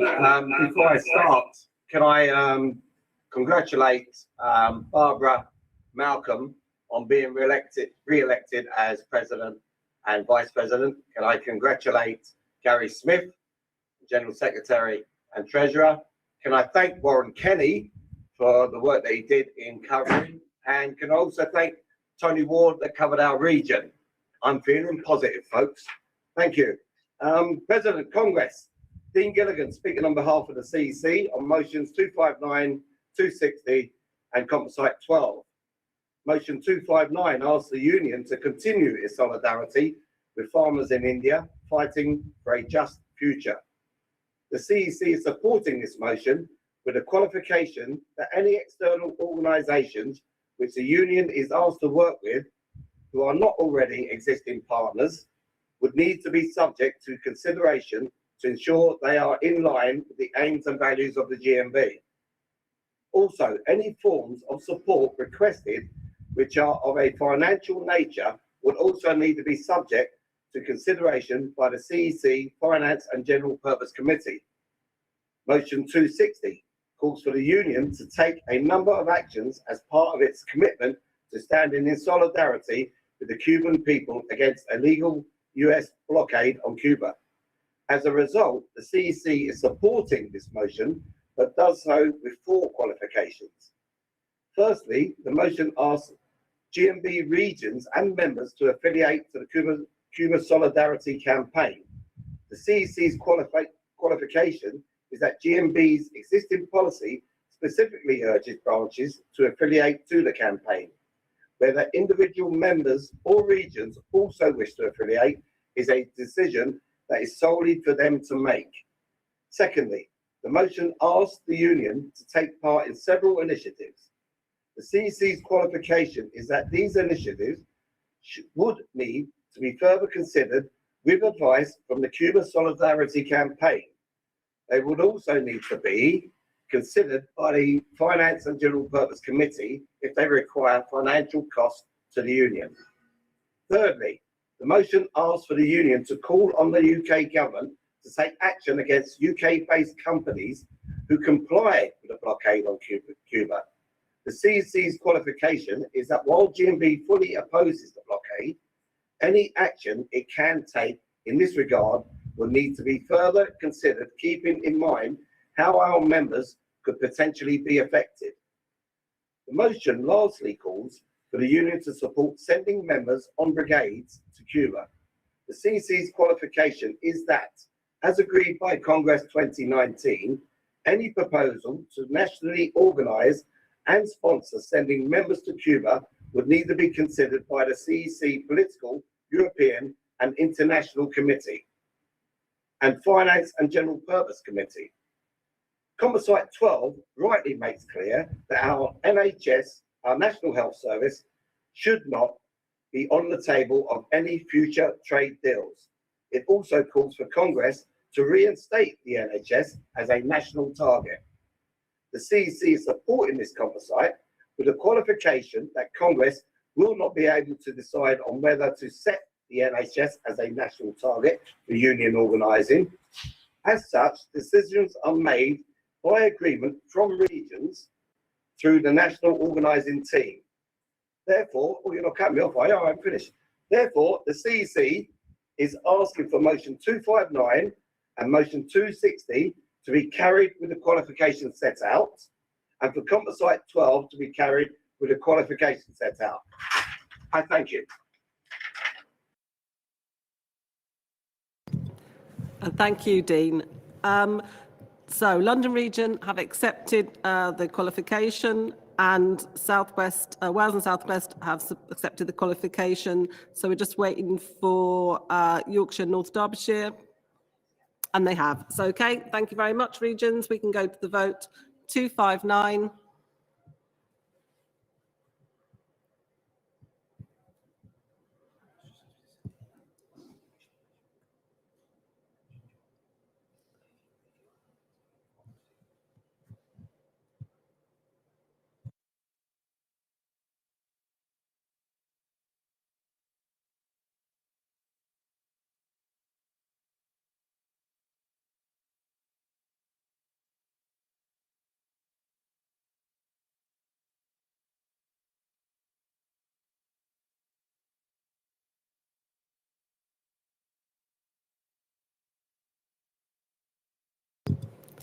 That's been carried. Motion 260.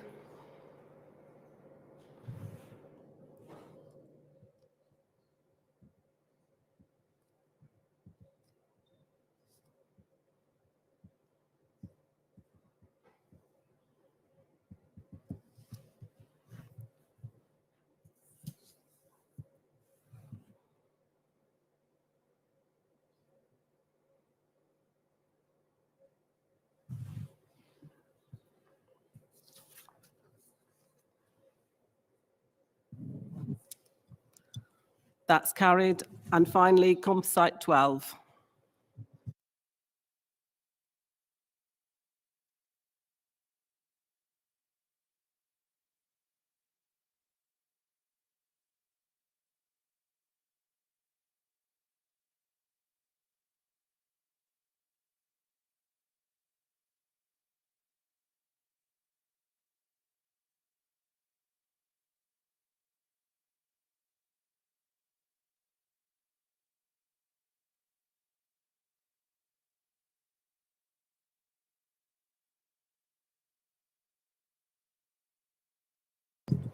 And that's carried. Congress, we now come to the motion received from GMB National Equality Conference. Again, if anybody wishes to speak against this motion, can they please send a message through the chat box? But can I call on Annette to move this motion, please? President Congress, Annette Riley, GMB Scotland. moving motion 263, digital inclusion and universal credit, on behalf of the National Equality Conference. President, digital inclusion and universal credit has been thrown together by the UK government and Congress, what awkward bedfellows they are. In making universal credit an online process, individuals in our most deprived communities are being disenfranchised from the very support that they need. With job centres being mothballed, support being moved to local libraries and voluntary sector to pick up the slack. However, this support only extends to setting up a claim with no additional support to maintaining the universal credit claim. The Office of National Statistics reveals that less than 10% of the population of London don't have access to internet, where everywhere else it is above 10%. These higher percentages are concentrated in our poorest communities, the people who need access and the skill set the most. Problems run deeper still around connectivity, and if COVID has taught us anything, digital poverty has been prolific and it has been exacerbated in particular areas where in-work poverty is present.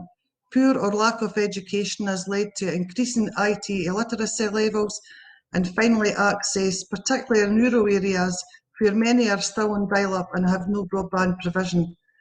Congress, we note with interest that Finland has recently enshrined internet access for all its citizens as a legal right from July 2021.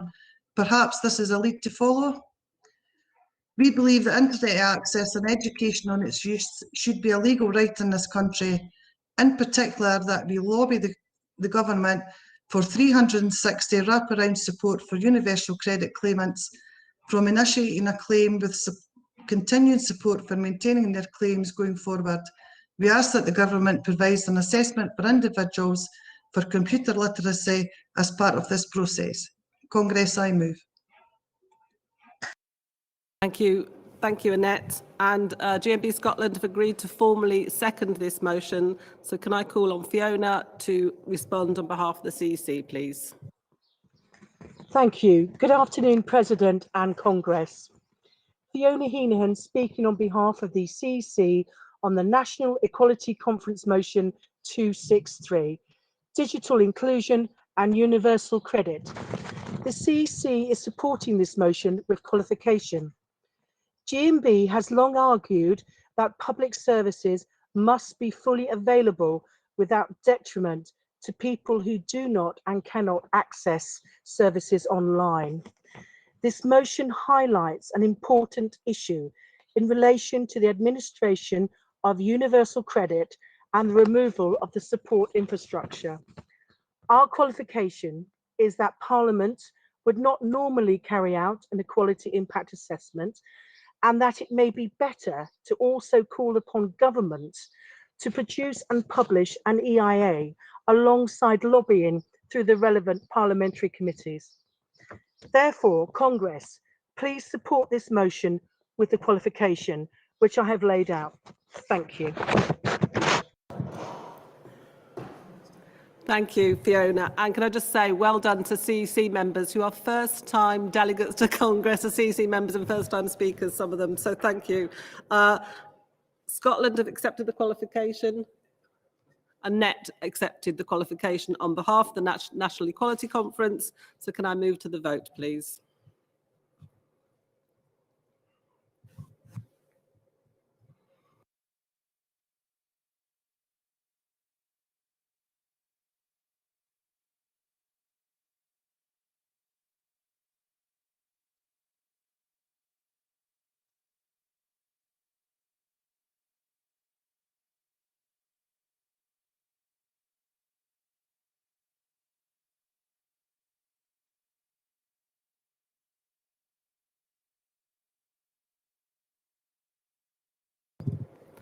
And that is carried. And that was our last motion to vote on this afternoon. We are now commencing the closing procedures of Congress, which will start with the omnibus vote of thanks to be given by Viv Smart from Birmingham Region.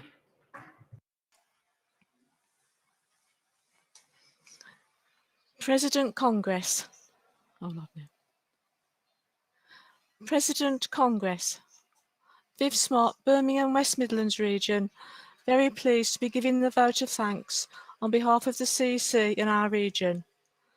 How do I start? This has been like no other Congress before and hopefully like no other going forward. The challenges thrown at the top table have been many and varied, but before I touch upon some of those issues, I just want to first of all congratulate Gary Smith on his election as General Secretary and Treasurer. I'm sure Gary would not have expected his first Congress to come so soon after his election. Usually successful candidates have more time to settle into the role before dealing with their first Congress. We are sure that Gary will do everything he can as quickly as possible to bring stability and, just as importantly, unity to our great union, to put us back where we belong as the leading trade union in the movement, setting standards and campaigning and fighting for our members within the workplace. At this point, Congress, it will be remiss of me not to say a massive thank you to both John Phillips and Warren Kenny, who both stepped into the fray to give our union some relative stability while we were awaiting our democratic process of electing a General Secretary to conclude. Thank you, John and Warren, for everything you have done. I'd also like to congratulate both Barbara and Malcolm, our National President and Vice President, on their re-election. We know how seriously you both take your roles and have the members' interests at heart, first and foremost, and we look forward to continuing to work with you towards this aim. Thank you to both of you for your unstinting resolve in guiding our union through the turmoil thrown at us over the last 15 months. As I said, colleagues, this has been like no other Congress. There have been problems, technical and logistical, due to the nature of the format, but as is always the case with GMB, we've handled it with way you would expect us, with as little fluster as possible. And the relatively smooth way Congress has run is down to the professionalism of the top table, never looking as though they were panicking at any point in the proceedings, and the National Office staff who have been beavering away in the background to ensure things went as smoothly as they possibly could. A thumbs up to everyone. So thank you, Barbara, Malcolm and Anna Barnes and all the backroom staff, so to speak, that worked tirelessly on our behalf. Also, a big vote of thanks needs to go to T5, who are the tech people that have made a virtual Congress a reality, if that's not a contradiction in terms. I must say that it will be good to get back to some kind of normality in terms of Congress, where we do not have people shouting at the screen while pointing at their ears. Can you hear me now? I can see you, but I can't hear you. Can you hear me? We have enjoyed some noises that you would hear on an episode of Doctor Who. A big thank you to all our first-time delegates who have stepped up to speak virtually and haven't experienced the camaraderie and support they would have had at a live GMB conference.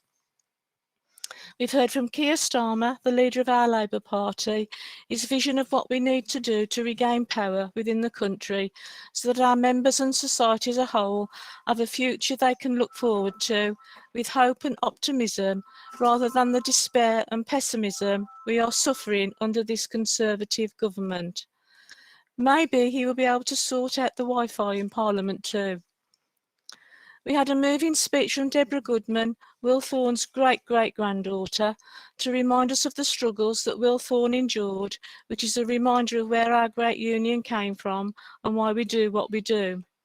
She also told us about the struggles her family has had with Huntington's disease. We've also heard from our new General Secretary, his vision for the future for us, the GMB going forward as a fighting trade union. The GMB is unafraid to take on bad employers, unafraid to take on equality issues on behalf of our members that are treated unfairly and discriminatively in the workplace. I'm sure I speak for every region when I say that we look forward to working together with Gary to win for our members. The last year and a half have been traumatic, to say the least, with COVID-19 and our own internal problems. But as our National President said in her Congress opening speech, we have hope, and where there is hope and the will, the desire to change and improve, we will prosper and we will succeed. We have total faith in our national leadership to get us there. And the final thank you must always go to the lay members who make Congress what is our lay democracy. It is the most important thing we have. We must guard it with our whole being, and we must continue to encourage lay activists to take part in our processes. Without you, the activists, we are nothing. The majority of our activists have been at the forefront in the workplace, protecting our membership from injustice while at work all through this pandemic. They are stars, one and all. Thank you to each and every one of you, and we look forward to meeting with you all again in person and in better circumstances. In closing, I will finish with a quote from Nelson Mandela, which we should all hold on to. He said, "It always seems impossible until it's done." Thank you. I move.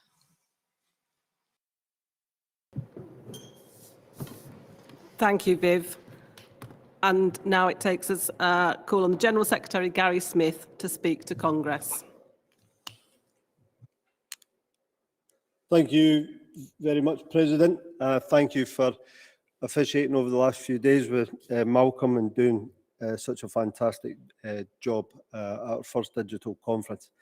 But before I get into saying thank yous proper, I do have an apology to make, and that's to all my comrades and friends in Scotland. I'm sorry I had to bail out at the end of last week.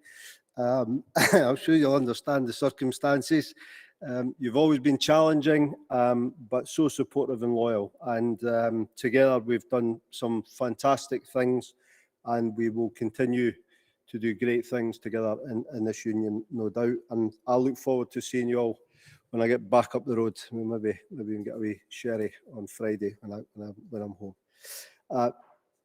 In terms of, before I say the detailed thank yous, if you want, there are a couple of acknowledgements I do want to make, because this will be Alan Wiley, our Finance Director's last Congress. Alan isn't rushing off the stage at the moment, but will be his last Congress after an incredible 30 years. He'll be hanging up the calculator and rule book and spending more time with his red wine. And, you know, Alan has been with us through thick and thin over all these years, and even in the last few days has just been so fantastically helpful to me. We'll have a proper send-off with Alan in due course, but it would be remiss of me not to acknowledge Alan's contribution today. And of course, Billy Coates, Regional Secretary in Northern Region, he's a proud Boilermaker and shipwright to trade. Billy is due to retire soon from the union. And I think, you know, it's very clear. Nothing was handed to Billy when the Boilermakers merged with the GMB. He has fought to build a career in the union, starting in 1997 as a recruitment officer, and he will proudly sign off as Regional Secretary in Northern Region. So, Billy, from all of us, a sincere thank you for all your service. It falls to me to say a big thank you to the team for T5. You don't see the setup in this room. It's been an incredibly difficult few days, but what a fantastic team we've got from T5 and Change Lab. I think we're showing you all this, showing everybody on the screen now. So thank you very much to you all for being so patient with us. We've done a great job. Really have. The staff at the conference centre who've kept us safe and fed and watered, thank you for looking after us this week. I feel a wee bit hypocritical about this one, the Standing Orders Committee. It's a wee bit poacher gamekeeper this, because when you're in the region and you're at Congress and you're trying to get emergency motions onto the floor of Congress and they don't get through the Standing Orders Committee, it is enormously frustrating. But now you're sitting at the top table, you really, really appreciate the invaluable job that you do. So a huge thank you, Helen, all the team at the Standing Orders Committee. You do a wonderful job. And of course, Barry Smith, the Secretary of Standing Orders, thank you very, very much. I never thought I'd be saying that, but Thank you for that. The General Member Auditors, your diligence is so appreciated. Thanks for that, and to the wonderful Karen Smith for the support that she gives to the General Member Auditors. To Nick McGee and all the team at the NEU near to my home in Paisley, I'll be seeing you all tomorrow. Much appreciated for what you've been doing. The comms team, Lisa, John, Jack, Mel, John Parker, Dean, again, really, really important contributions at Congress and leading up to Congress, so thank you. Dan Shears and the health and safety team for ensuring that the risk assessments were all in place for the event. Thanks so much. Wendy Bartlam is going to be working with me in the office. I've heard she's been with me now for 3 days working with me. People are already talking about her being the long-suffering Wendy Bartlam, but thank you for making this a bit easier as I stumbled on a train, I think it's 6 o'clock on Saturday morning to get down here, and it's actually gone rather swimmingly, and that's large part down to you, Wendy, so thank you. Magnificent policy and research team. Lawrence, really impressed by the stuff that you do. Fantastic. Anna, who I've known, been a good pal of mine for many years, and Ross, great to work with, a great team. Fantastic piece of work this week, and you really have done some great work. And I guess there's some people in the union who don't know him, but if you work in this union, there is a long-suffering individual, and he's an absolute legend. That's Steve Short. Thank you very much, mate. You're brilliant guys. Above all, you know, as Viv said, and really this is about the delegates, so thank you to you, all of you, for participating and for making the contributions that you did. For the first-time speakers, I know I've talked to Barbara about this as well, but it's just, I'm so sorry that you didn't get the chance to speak at Congress and to feel all the energy and love in the room. I hope many of you will get the chances in the future, but you have done our union and yourselves proud, and thank you so much for making this first digital conference what it is. And of course, I want to salute our shop stewards and activists, the length and breadth of this country. You are absolutely the backbone of this union, and I do want to use this opportunity to acknowledge the invaluable contribution that you make in this union. And thanks, of course, to all the members for your support, for paying your contributions, for maintaining your membership. I promise you that together we are going to build a better and stronger union as we go forward. And thank you again for electing me as your General Secretary. The history of this union is actually quite diverse. It's really diverse, and we celebrate all of it. But for me, it's a gas workers union, and as a former gas worker, to be elected as General Secretary Treasurer, I really cannot find the words. It's incredibly humbling. Now, going forward, I'll say this, they'll deny I ever admit this in Scotland, but it's true. I will make mistakes.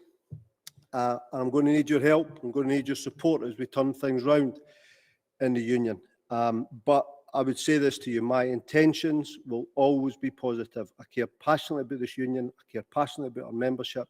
I care passionately about our employees in the union as well. So when I make mistakes, please understand that it's on that basis. And we will argue and we will disagree. But let's do that in a spirit of comradeship. And let's never forget, this old union is more precious and it is bigger than any one of us. And together we have a job to secure the future of our union. We are just temporary custodians. In the election, and this is not empty rhetoric, I made a number of, I said a lot. Actually, I was being reminded that the President today. In fact, it's maybe some things I can't even remember saying, but you know, I'm going to make good on what I said, and it's not empty rhetoric, what I said during the election process. We are not a political party. We are a proud, independent, working class organisation, and our members always come first. I made it clear we need to be more affordable as a union, and we've started that process yesterday by freezing the subs. I've talked about our commitment to equality. It is going to be absolutely at the core of what we do, including delivering economic equality. And we are going to change for the better the culture within the union. And absolutely, our focus will be about jobs and work and pay and the priorities of the members in the workplace. We will get back to campaigning and building the union around what issues that matter to our members and our future members as well. And the principles of GMB at work, which allowed us for many years to build a union, will be brought back into absolute focus as we move forward. Now, look, every day our people do great things, and we have a wonderful history as a union. And I assure you, we are going to build on everything we do and everything we've done, and we will do very special things together in the years ahead. Hope and solidarity, everyone. Thank you.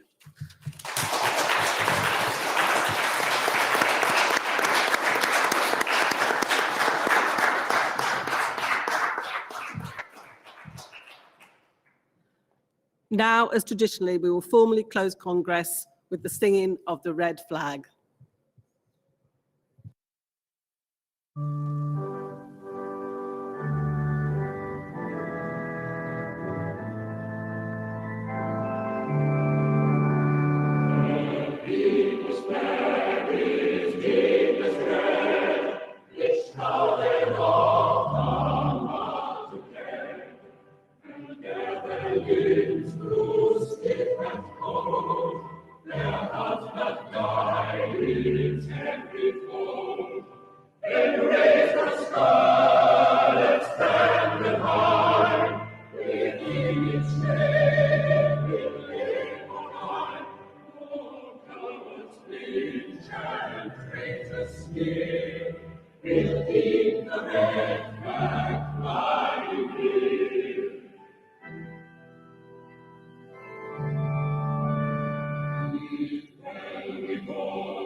Thank you. I've just got a few closing remarks of my own that I'd like to make. I echo the thanks in Gary and Viv's speeches, but also I'd like to add my thanks to the British Sign Language interpreters and those doing the live subtitles. But also my own personal thanks to both John Phillips and Warren Kenny, who did step up in very difficult circumstances almost overnight. But I look forward to working with Gary from now on. On behalf of myself, Malcolm, and the Congress team, to all delegates and Congress leads, thank you. Thank you for your continued communication and cooperation this week. It has been absolutely brilliant. It's you that's made it run smoothly. Delegates, you've kept to time. You've got to grips with difficult, the technology, even for some of you who've not used to it. And we really appreciate the work that you've done to get us to, to this position and to make sure that the Congress has gone as well as it has.